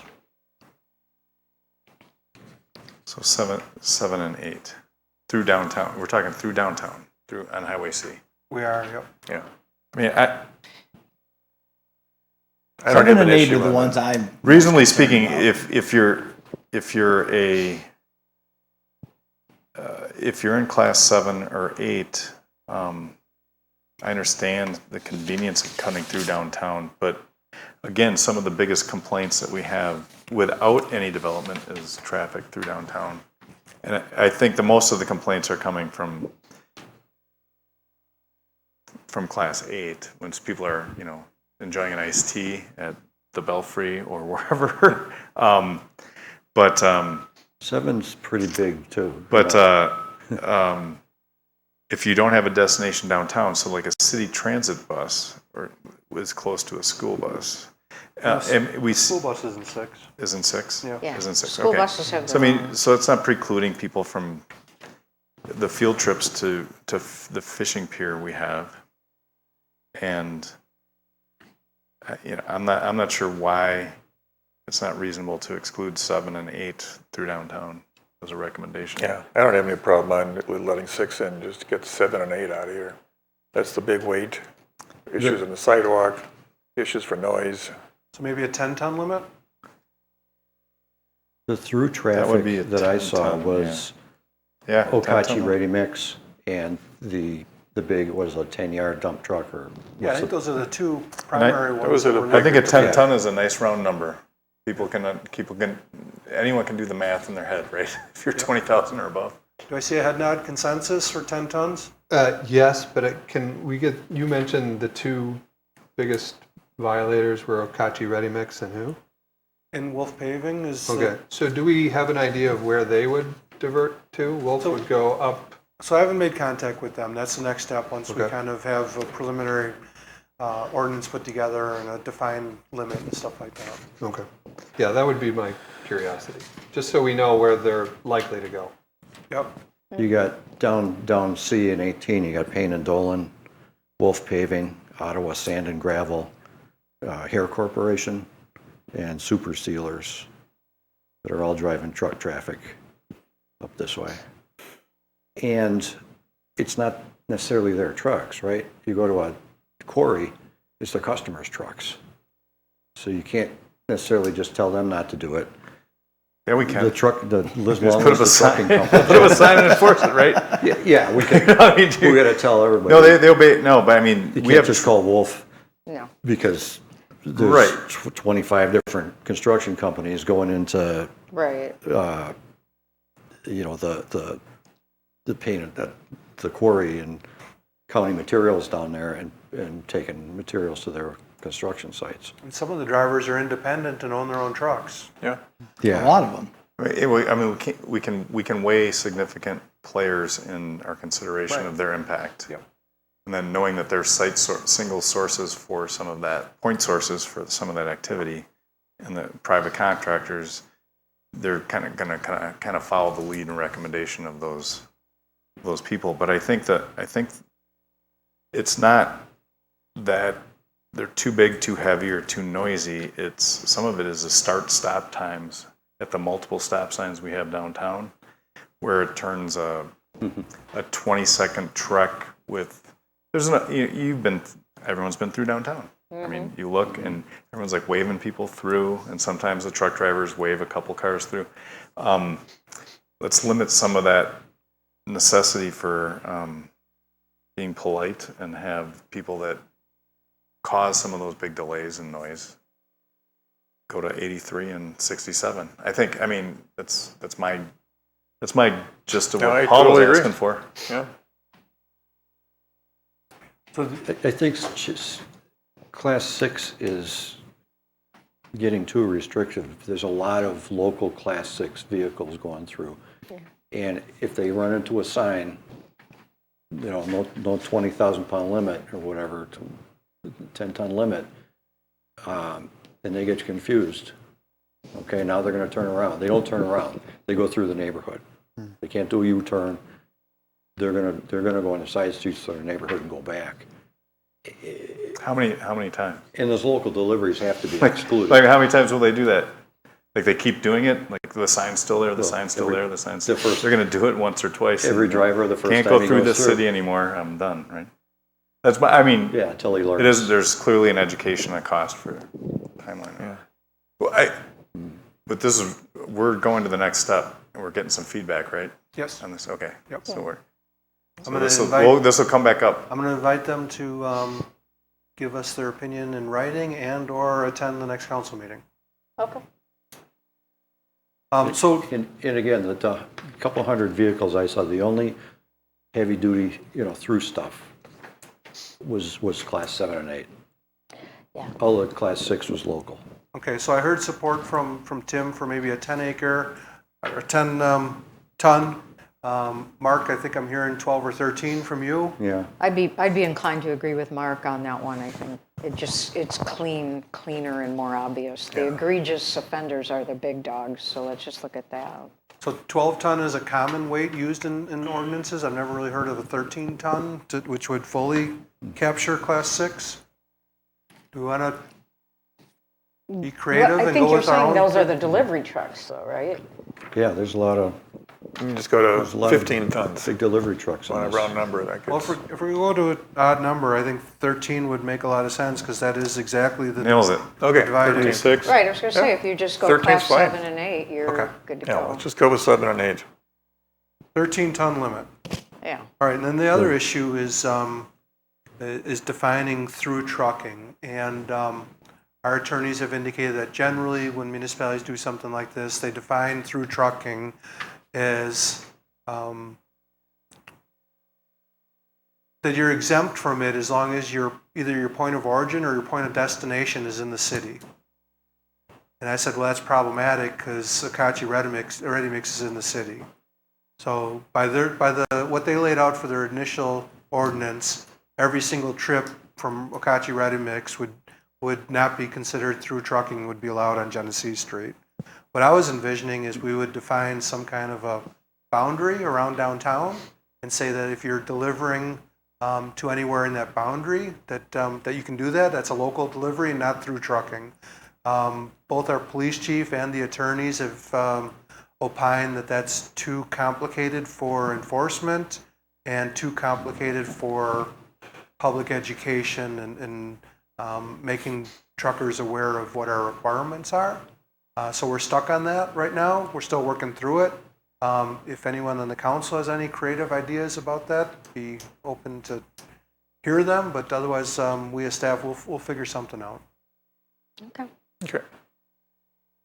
And we're setting ourselves up for a lot of local traffic too that we're going to have to figure out how to not burden that between St. John's and Seatman and the Grain. Yeah, well, certainly, I mean, A all lot that of will this need to be traffic is gonna exempt be local. one way or another. And we'll have a separate section for exemptions in here with municipal vehicles and school buses and things like that, just to make sure that even if they are slightly over the limit, that they would officially be exempt.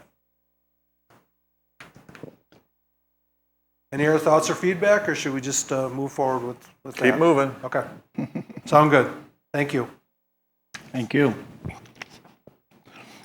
Okay, we are on to 9B, ordinance number 801, an ordinance to eliminate municipal code section 2-198A regarding requirements for the presiding officer of the city council to speak upon any question or to make any motion. So I had a letter here, or points that I read off at the last council meeting, and I'm happy to go through it again, but we wanted to bring it up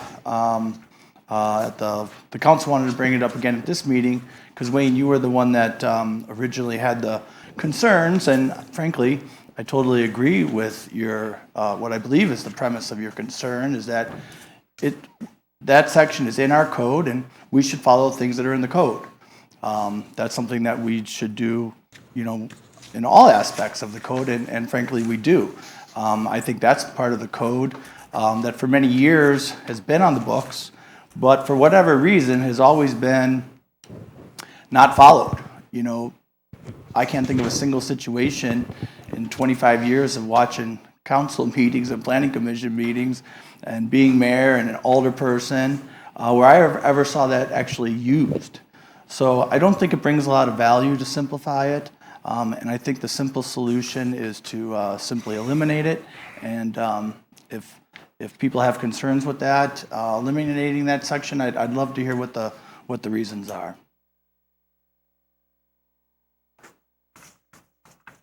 Well, let me just clarify to everybody. As a parliamentarian, the mayor's job at this meeting, number one, is to run a fair and balanced meeting. There is a reason this was in the code, whether we followed it or not is, apologize. The purpose of the code originally and in parliamentary procedure is so that the leading officer of the meeting does not have too much power. Because if he can control and make a motion and control who talks, the mayor or whoever is the leader has final say all the time. Because he can dictate when somebody talks and who doesn't talk, and then he can control why he talks. So just so you understand why it was in there originally, anyway. And all my point was either we follow it or we take it out. So if that's the case, one votes to take it out, I'm fine with that. But I just thought that it's in their code, and I wanted you to know why it was in the code. And as a parliamentarian, I would have to vote against this. Leave it in there. Tim has always said he never understood when people vote no for something, why don't explain it. So now I'll tell you what, that's why I would vote no against it. But understand that most of you will vote for it. Yeah, that's fair. And whether we were able to act on it or not, if you didn't watch the meeting last week or whatever, I don't know why you would, because minutes are pretty good. But I did mention that I was uncomfortable since you brought it up. If we had a vote last week, I suggested we move it over to when you were here because you brought it up.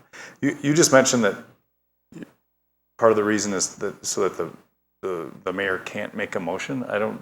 No, are you so that he suggesting can't continue to make the last comments on motions. No, you did just say. Well, let me clarify. Okay, so okay, good. So it's not, so eliminating this would not enable the presider to make a motion, correct? He still would, under this, if you eliminate, he'd make a motion And then- without having to vacate the chair. And with the motion, with the ordinance as it stands, is there anything that prevents him from commenting other than the formality of saying, I'm stepping down as chairman, the next in line is now the chairman, now I get to speak until the new chairman gives me power back to be the chairman? I mean, you know what I mean? It's I'm not trying to the convince essence of... anybody. I'm not trying to convince any of you to vote one way or another. I'm just telling you how I'm voting. No, I'm trying to understand the consequences of eliminating this. So the way it stands, if we were to follow the law in place, because I know you've dove deeper into the Robert's rules than I have. I mean, I've taken certain levels of training, but I think you've gotten more than I have. But so the way it stands, if the mayor or the presider of the meeting, if it were the common council president in his absence, whatever the case, wanted to weigh in on a motion and make comments on a motion that was on the table, because the way it stands right now, without a motion on the table, he can say whatever he wants. All of a sudden, a motion's made, he's quiet. Or if he wants to speak in, he says, I'm transferring the chair to the next in line, and then he can speak, and then the next in line transfers it back. Yeah. So eliminating this eliminates that formality. It doesn't really change the limitations on the mayor's ability to speak during a motion. It just changes how formal we have to be about how that's conducted. I think it clarifies things, and it's an important point to me. Otherwise, the mayor the council's supposed to be the group of people who vote on things and express opinions, and then we argue or discuss or what have you. And the mayor's job is to run the meeting, my understanding. And when the mayor weighs in, then now they're trying to sway. They may want to offer an idea or a piece of information. I don't think it takes more than 10 seconds to say, I want to speak to that, I vacate, and Tim says, got it, and then the mayor speaks, if it were in this situation. And then Tim says, back to you, Mayor, and Mayor goes, thank you. And then we're being real about whether or not the mayor now wants to be the 8th council member. And that's the thing that bothers me, is to me it keeps just that hint of the 7 council members, the odd number, is purposeful, and we're the ones that vote. I mean, that was the joke. I told you this at the last meeting last month. I asked you why you didn't run for mayor, and you said, because I don't have a vote. But if you include the mayor in the discussion and the swing, then it's as if the mayor has the vote. And I'm uncomfortable with that one. I get it. I'll tell you where I'm slightly uncomfortable is that Well, that was I have 10 years ago, I have a really bad habit, and that is I will jump in and talk when other people are talking, and that's not. I have that habit too. But that's against our parliamentary procedure too, and so the next step is getting me. So I don't know. I'm just saying. But that might teach me some discipline too. So I get it. And I understand as well, but I think if you run for office, you're already fairly opinionated to begin with, and I don't find myself swayed by too much, I guess, or I'm open-minded enough to know, and all of you are open-minded enough to take what people have to say and form your own opinion. So I don't have those reservations. I understand where it comes from, but I don't have those reservations, regardless of who's mayor. So the current situation, thinking of potential abuse, the mayor can't stop anybody. He isn't going to stop anybody from talking, but he could have undue influence on people. But it doesn't stop any of us from arguing our view or our point or speaking, because we're not that formal and we don't interrupt that much. I'm surprised how little we interrupt as a group. And that's a good thing. We're pretty nice. I've heard point of order about 15 times in 12 years of just stating, I'm trying to say something, you're interrupting me, or I've said it 4 of the 15 probably. And that's all been on board review, I think. So I think you do reserve the right to make the point of order that it's your turn to speak, and that another voice that but again, I mean, there's wisdom that comes from all the people in this room, and I like to defer to them without a formality. But I don't think we're that intimidatable. Alrighty. Anybody care to make a motion? I will make a motion to amend the ordinance as stated in the packet. I second. Alrighty, is there any further discussion? All in favor say aye. Aye. Opposed? Nay. Nay. You got the 2 nays? All right, motion passes. We will move on. Mayor's report. Let's see, A1, consideration of appointment of Elise Mern to the Citizens Member position of the Board of Review vacated by Tracy Mern, term to expire 4/20/23. I have a question. It's the same family. Elise Mern, Tracy Mern, are they siblings, parent-child? They're sister-in-laws. Sisters, okay. I'm just wondering, because I know we often ask people to raise their hand to be on committees, and it looks like we got one family that's doing it all. I'm just kind of curious. Of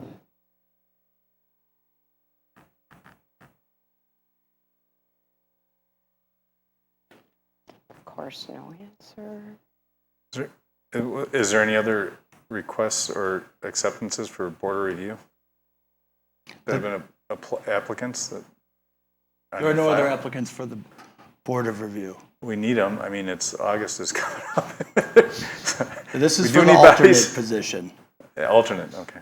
I'll make an appointment. I'll make the motion to approve Elise Mern for Board of Review. Second. All right. Any other discussion? Jackie, did you have a question, though? I mean, Is you it- I did ask my question. It was not answered. Is it a concern that? No, but you asked. Yeah, just You asked if they were from the same family, and he answered that. Was there more to it than that? No, that's the question. If it was the I same. asked the question, I meant it. I meant what I asked. I asked, it's interesting to me, there are 3 people, all with the same last name, being appointed to committees. I know that I've had people apply for committees that, not necessarily on this occasion. I'm just, it's an interest of mine that we have some diversity of voice and presence. So I asked the question I meant to ask. I'd be concerned if they're all on the same commission or committee. That, okay, we got multiple members of the same family. That might be a little too, but they're on different. Right, but groups. one's replacing That the helps. other, the same last name. Yeah. an alternate. Yeah. Understood. So I just asked. That's all. my recollection. Well, I just want to know I'm genuinely asking, like, what the concern was, because I thought he answered your question, and so I didn't understand what wasn't answered. Well, it wasn't answered. Just looking for other people in the city. Okay. That's all. But you said there wasn't any other applications for this one? No, not to my recollection. Okay. Well, it's not the case with the second one, but. Okay, so I'm sorry, I was losing track there. Did we have a motion in a I second? believe we did. Did you get a motion in a second? Baker and Grimmer. Okay, great. Is there any further discussion? Hearing none, all in favor say aye. Aye. Opposed? Abstentions? Passes. Okay, we'll move on to 2A, consideration of appointment of Mitch Mern to the citizen member position of the Delafield Commission vacated by Dave Greenway, term to expire 4/24.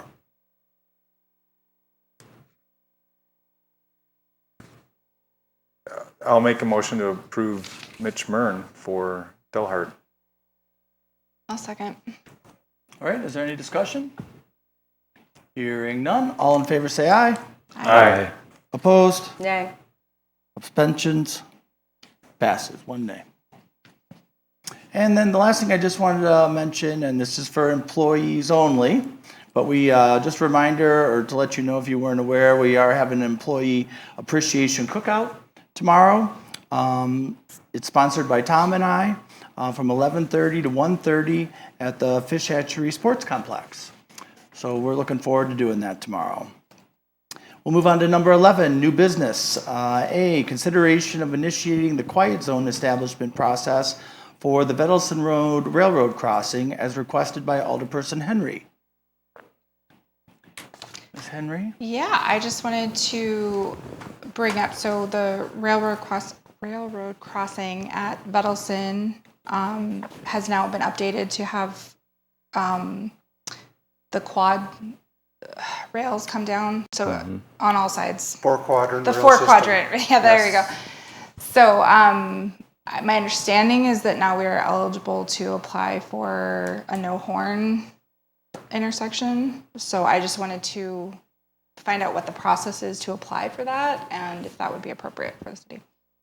Yeah, so I did find a brochure that kind of outlines that process, and my understanding is it is a bit of a bureaucratic process that takes a fair amount of time, but it did identify the context that we would start with and the process that we'd have to go through, and so if that's something that the council would like staff to do, then it would be appropriate to make a motion directing staff to do so. I'll just add my 2 cents there. Anybody in District 1, for the most part, when that train comes through that intersection, hears that horn from one level or another, right? And it depends upon the day and how clear it is, but it's quite the loud noise, and I don't know that I've counted it, Danielle. I can hear it from my Paul, house, and how I many live times, but 2.5 it's miles all away. hours of the day and night, and it's a very busy 3 o'clock in the morning. rail Yeah. system. I don't know. My guess is somewhere between 6 and 10 times a day. And my understanding is you're saying there are something's going to block traffic. It's people- already been updated. Okay. So there are 4 rails on both sides of traffic are now have rails coming down, so you can't go around. So you can't go around. Yeah, because my only concern at all was safety. Yep. Yeah. And Jackie, that Yeah. crossing just got upgraded like a month and a half ago. Yeah. So we were not eligible for this program until that construction was completed. Okay. Hey, Tom, if you could clear up something for me. 3, 4, 5 years ago, this came up again, and there was supposed to be a grant that was going to pay for the old way of doing that with the concrete pylon down the middle and stuff like that. And we were going to do that because it was going to get paid for, and then all of a sudden that stopped. Remember what happened? No, so there was no grant. There was a project that happened, and it was done by State DOT and CP Rail, and it was delayed significantly due to all sorts of things, material shortages related to COVID, as far as being able to get the components for the gate upgrades and stuff like that they did. And also, this project was a large-scale project throughout Waukesha County. I forget the exact number, but I think it involved somewhere around 12 or 15 crossings in Waukesha County, and we happened to be one of the last ones to be improved. But those improvements did happen this year, so they've been made. Those were paid for by, I believe, a combination of federal funds and CP Rail funds. So it was no expense by the city, and now it does meet the equipment requirements for a quiet zone crossing. There's still some calculations that the Highway Administration has to do to make sure that it qualifies. There's some safety calculations that they do. I believe based on our history of, I'm not aware of any accidents ever there, so I believe it's likely that our crossing will not get designated as being too dangerous to qualify for the quiet zone designation. So I don't anticipate that being a problem. But if you did get a chance to take a look at the brochure, it kind of goes through the historical context of horn crossings. It does emphasize that they are a significant safety measure and that railroad crossings can be dangerous. But it does go through the legislative process, which enabled the allowance of the quiet zone designations as well. I can hear that train across the lake. I'd like to digest this before we go forward, but I think it's worth investigating. I'll have to say, like, I think it was 9 years ago, they took out one of the train tracks and they changed that intersection. There used to be a double rail system that went through there, if I recall. And it went down to one because they weren't using both of them based on traffic. And they put in new, not the quads, but they put in what they had 2 months ago, back then. And I just looked at the update going, oh, well, they're making the noise because they ring the bells when they come down. They did. And I thought, well, maybe that's going to be a problem. And I was told, well, they always rang the bells. So it's just me trying to butt into a different district. And I was told advised by Jim Behrens, former alderman just south of there, but also mayor and realtor and all that he's like, some people find it charming and they actually want a house near where they can hear a train. And I'm like, it sounds nuts. Yeah, no, I actually did get a citizen comment. Yeah, and so I think everyone got a letter too from someone that says they prefer that noise than a lot of the other noises they hear. Maybe this drowns them out. And it's almost like I got that one too. It became from like earth rattling to comforting. Like, okay, it's like the first when you have a grandfather clock in your living room, and then definitely a learned. It wakes you up, and then you realize that it's good. But so it'd be interesting to know how we move forward. Would this cost the city any money? I'm not aware that it'll cost the city any money, and if I didn't see anything in the process that indicated that, it sounds like it would just cost administrative time. But as I dig further into the process, I'll be able to provide a better answer to that question. I mean, it'd be good to know what next steps would be, because it's. But yeah, I mean, I get it. I'm not sure where. It depends on when the wind's blowing, where the wind's blowing from, what train I hear, or whether I hear the freeway or not. So And it's interesting that you said that, Tim, because a few years ago, I think Paul had brought this up originally a few years ago, and I made some contacts at that time, and the person that I talked to at that time, he specifically said, you're going to be surprised that there are a lot of train advocates out there that get upset when the quiet zone designations go into place. And at that time, he mentioned to me that there was a public hearing component to the process, but I don't see that laid out here at all in this process. So we'll, if the council directs me to do so, we'll make the initial contacts and get the process better defined. I will admit to enjoying the train noise. However, I live a long way. So I could get behind this. Yeah, I'm about 500 feet. Yeah. I won't. Yeah, that's fine. Yeah, but find out what the next steps are, and I think regardless if, I mean, I know we have public comments, and we all got one with just being a preliminary step. So I think as long as we keep being open about what we're doing, I think move the ball and see what happens. Yep. Yeah. My feedback. Do You you got need your consensus there, Tom? Yeah, if the consensus is fine, then we can forego a motion, and we'll move forward with that. All right, sounds good. We'll keep moving. 11B, approval of vouchers, payable report, dates of 6/21/22 to 7/13/22 in the amount of $239,652.80, and supplemental voucher for June 2022 in the amount of $161,770.42 for accounts payable and $171,641.34 for payroll. And I did have one question, if you don't mind. There was a Aquarius expense for DPW, which I know, of course, is the weed harvester, and it was just shy of $6,000. I was just curious what that was for. We had a major breakdown of the transport barge. New or old? The new? Oh, I'm sorry, the transport barge. Oh, yep. okay. And I forgot the exact component. I think it was a hydraulic component. So yeah, that's what that was. Got it. I move to approve the voucher list. I'll second. All right, any further discussion? Hearing none. All in favor say aye. Aye. Opposed? Abstentions? Passes. Great, we'll move on to 12, reports of city officials, city administrator, number 1. Yeah, the first report, Alderperson Valdi asked for an update on the St. John's Public Boat Dock project. There is a summary included in your packet.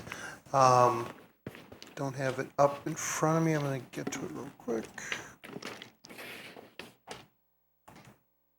It's not popping up right now. Anyways, we did get the Chapter 30 permit for that project filed in June. The DNR had 30 days to review that, and on just about the last day of that 30-day period, they did give us a request for additional information. So we will answer the questions that they had. The letter that they provided to us is also in your packet. And once we get those answers submitted, that restarts that 30-day time frame that they have until they are satisfied with the materials that we provide them. But also, since we submitted that application, we are now eligible to submit for the grant funding that the council's approval relied upon. The next deadline for that grant cycle is submit by September 1st for consideration at the Wisconsin Waterways November meeting.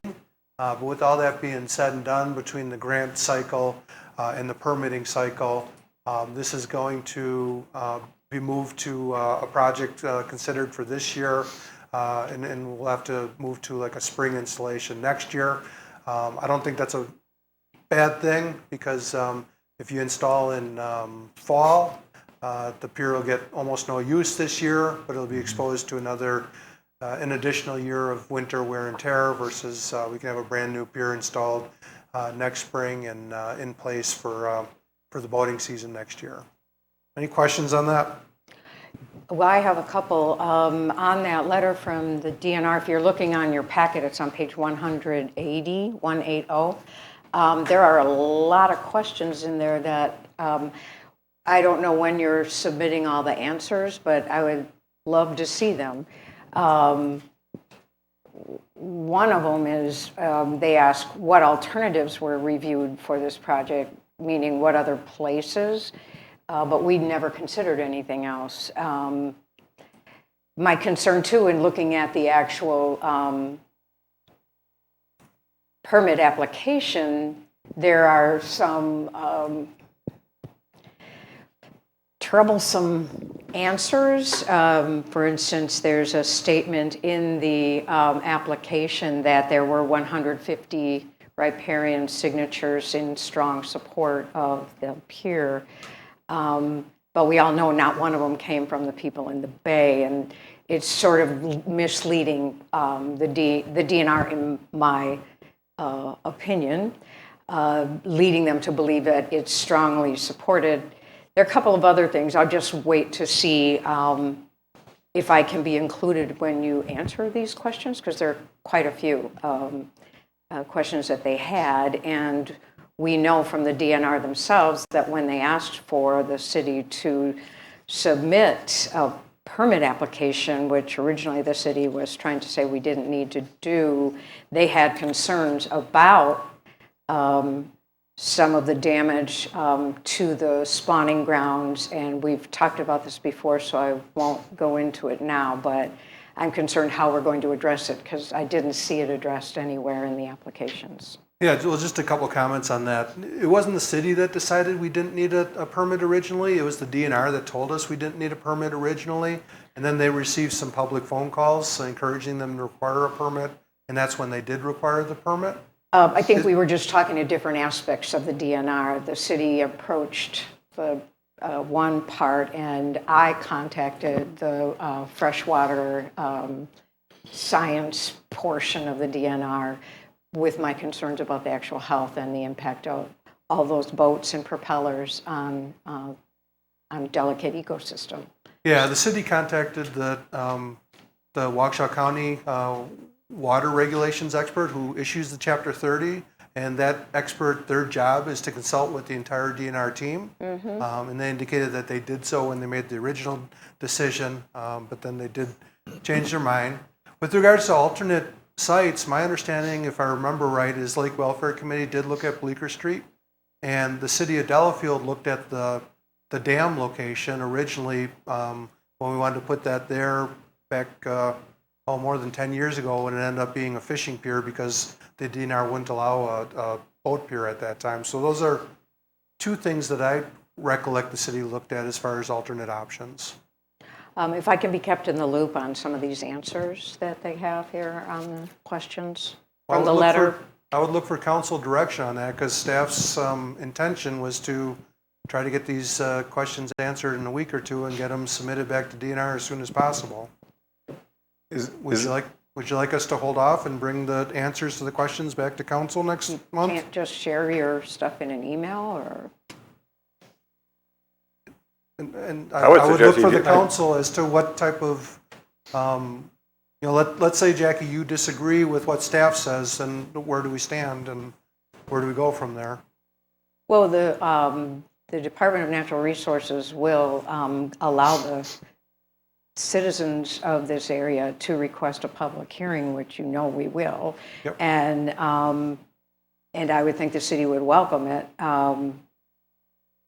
So I would think this would all be above board anyway. I was, had I not asked, I would not have known about the application being submitted, and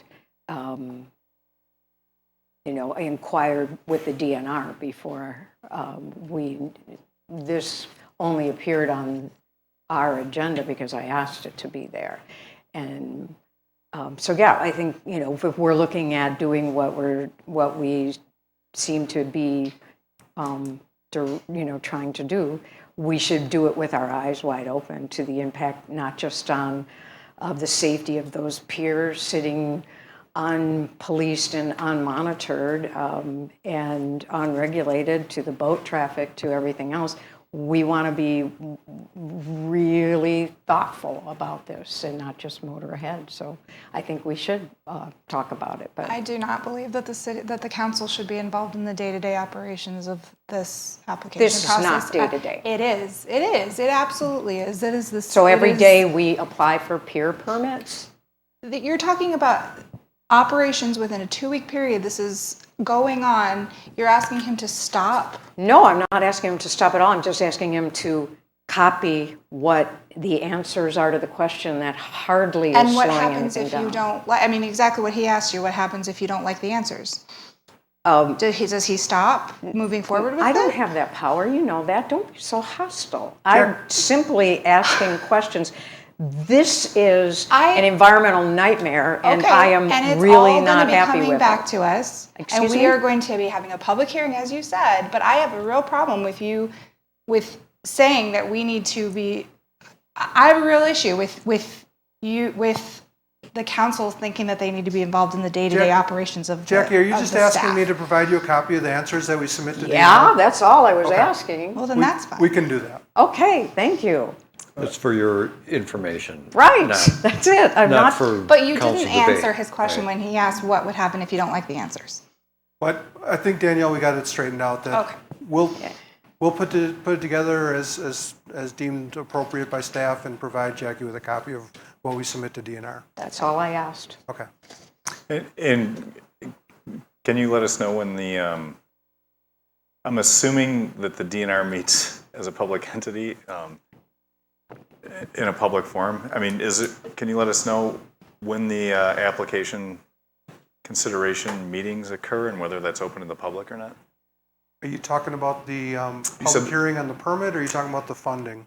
The funding application consideration. I'm assuming they have a meeting where they consider the different applications, and Yes. if you could let us know if there's a opening for public comments. There is, and I didn't look forward to see where they're meeting in November, but it's a meeting where oftentimes I have to drive a couple hours to participate. No, I get that. I'm just saying, so that's knowing that that's also a public forum. Yep. That's an opportunity for people who have issues to bring it up with the people that are supposedly, I mean, Department of Natural Resources, I'm assuming they're, as a body, supposed to be looking at the environmental sensitivity along with the credentials we're applying for why we need this. So the grant people are not part of the permit approval. They're strictly funding. Okay. And assume, and they will not approve your project until you have the permits required. Okay, so either or both, whatever's open to the public. If there's a permitting process meeting that's open to the public, so that'd be nice to know. And if there's a funding meeting that's open to the public, I think that'd be beneficial for people who want to weigh in the 11th and a half hour about what we've moved forward as a city. There's that consideration to be understood. Like Jackie said, the public hearing isn't automatic. It has to be requested, and so I can provide the council next meeting with an update on when that period is, when you can request a public hearing, and then once the public hearing is scheduled, assuming it's requested, then I can provide that information. I think that's fair. I think that addresses our ability to petition at the next level, right? I mean, that what we're looking for? I mean, keep the dialogue open until it's not. I mean, we think we made a decision. The DNR has a decision. How do we weigh in on that? That's really kind of the... Yep. Okay. Anything else on that? All right, next item. At the previous meeting, Alderman Eicher asked for a summary of the assessment changes from our city assessor. That's in the packet. And Tim, assuming that's what you were looking for, I think you asked for us to share that on the publicly on the website then. So. And it's my bad. It was there. It was just more cryptic than I thought. So in the 2021 assessment roll, the summary way at the end of the PDF file, if you look, it's already on our site, stated the breakdown of residential versus commercial versus farm versus nonprofit, all that breakdown. And it had codes and the description of each code. The 2021 assessment had the codes, but no description of the codes. I used the Rosetta Stone and figured it out. It's there, but it matches your numbers. So I'll just state what they are for people. I think the biggest question I had, there was a general understanding that commercial properties went up in value at a much lower percentage increase than residential properties. Residential was somewhere around 31%, and commercial was somewhere around 17%. The net quote shift from commercial properties to residential properties as far as the levy burden was plus 2% for the residential. And by plus, I mean you pay more, so it's kind of negative. And then commercial, it's down 2%. So in other words, we're still at around 75% residential, 25% commercial. So anyway, I was concerned because I thought it'd be more dramatic than that, meaning if all levies stayed equitable and nothing changed in the city, not equitable, evenly dispersed, that there'd be some big notice on your property taxes. If without major improvements, I think the answer is your taxes might go a little bit up, just some nickels, relatively speaking, and commercial goes down a few. And anyway, that's the gist of it. I just thought it might be more dramatic based on the numbers. It's not. Yeah, I know our city assessors reported that through Open Book, he's having a lot of people come in who are very concerned that their taxes might go up at the same percentage that their assessed value went up. And he's working with them and making them understand what the more than likely tax increase would be and how much smaller percent-wise that is compared to their assessed value increase. And people are leaving those meetings very satisfied. I've had a couple of really positive comments about the experience with the assessor, and personally, I appreciated just the little letter, the notes on the back, and went, oh, okay, now I get it, you know. So I directed people to call, but they were very positive with their contact. That's good to hear. Yeah. And as someone on the board of review for a long time, I'll make a general comment on this topic, even though it's a little off. It's relatively, it's on point, but anyone wishing to dispute it, talk to the assessor. You know, get his feedback. He's still in Open Book through the end of the month, and you know, you're looking for a case that you might be being unfairly treated, not that your neighbor's property value should go up. You know, you're really, someone got a hot tub, whatever. You want to talk about your relative value compared to status quo, not someone got new granite countertops. So anyway, just a general statement. Good. All right, next item is update on our street improvement program.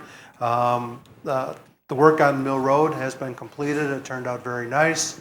Hopefully everyone's had a chance to drive it. We've got a lot of compliments from the biking community that love to drive that road, ride that road, and it was not a very enjoyable bike ride last year for them, and they very much appreciate the condition it's in now.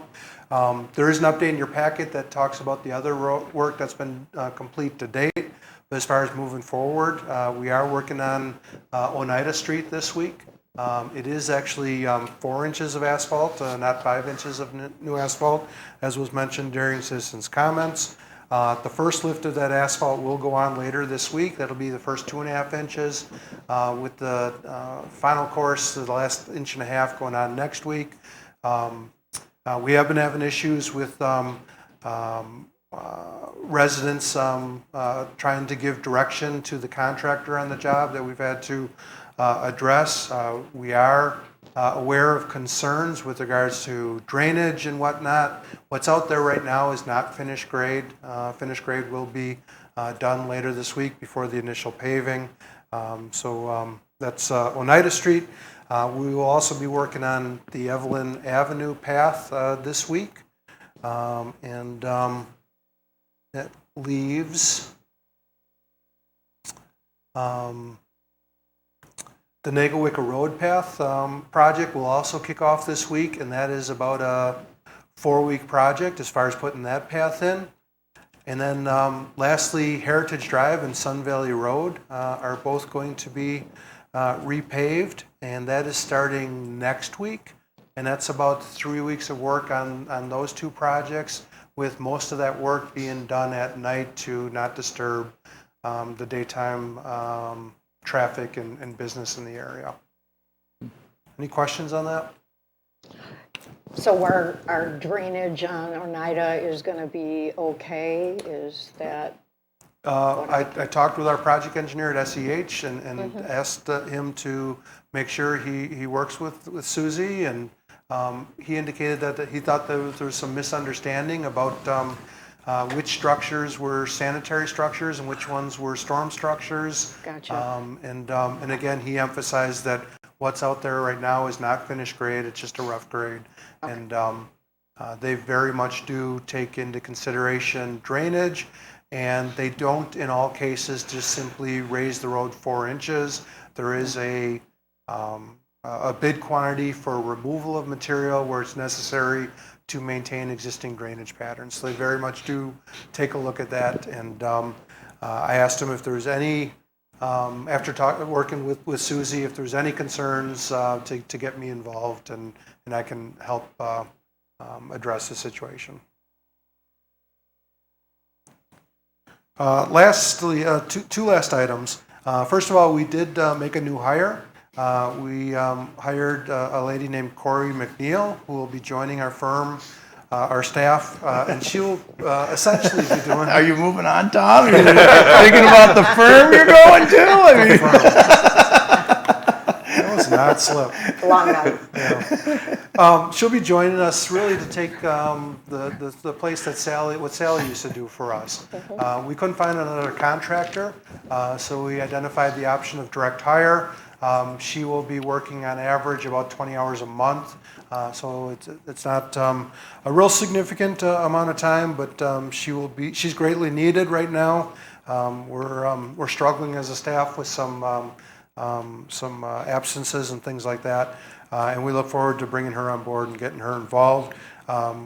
Existing staff will work with her to bring her up to speed, but eventually I do believe she will be handling Plan Commission and a couple other meetings here and there. And then lastly, Public Works. Unfortunately, the gentleman that we just hired in early May, last week Thursday, gave us his 2-week resignation letter. So that puts us back at square one. And we are looking to hire a full-time Public Works employee. And so if anybody knows of anybody that would fit well in that role, please get the word out. We haven't posted it officially yet, but if you know somebody, give them my name and have them contact me, please. And that's all I've got. Okay. City Clerk, got anything for us? No report. No report. Okay. Treasurer, anything that I would refer you to in the packet? D, council request for future agenda items. Any items? I will say that we forgot to put Paul's request of the tree ordinance on this agenda, and I apologized for that, and we'll make sure it ends up on the August agenda. Is the Liberty Park, whatever we're going to call it, stage, band shell, et cetera, is that something we should be talking about? I mean, we've had people at Promotion and Tourism talking about it and kind of lobbying for things, and I don't know if any of the other commissions are hearing from them, but just so we're not, so they're not trying to double dip anywhere, and we're kind of coordinated between groups. Is that a request for an agenda item? It's Is that just open random thought? That's me being ignorant about the whole thing. How about just a discussion about? What else is, yeah. You know, how the city supports or Could we whatever. put it on the agenda, just I'll back you talk up. about where are we at as Show a some city experience, Jackie. with that? I'm getting bits and pieces, and I'm like, how much of that is assumption and how much of that is because the group that's lobbying, obviously is being positive, and I'm thinking, well, has any commission, committee, or council agreed to anything yet? What has been discussed in the past, and I'd love to get up to speed on it, if there's anything to get up to speed on, or if it's just we'll do that. A pipe dream. I don't know at this point. Okay. Anything else?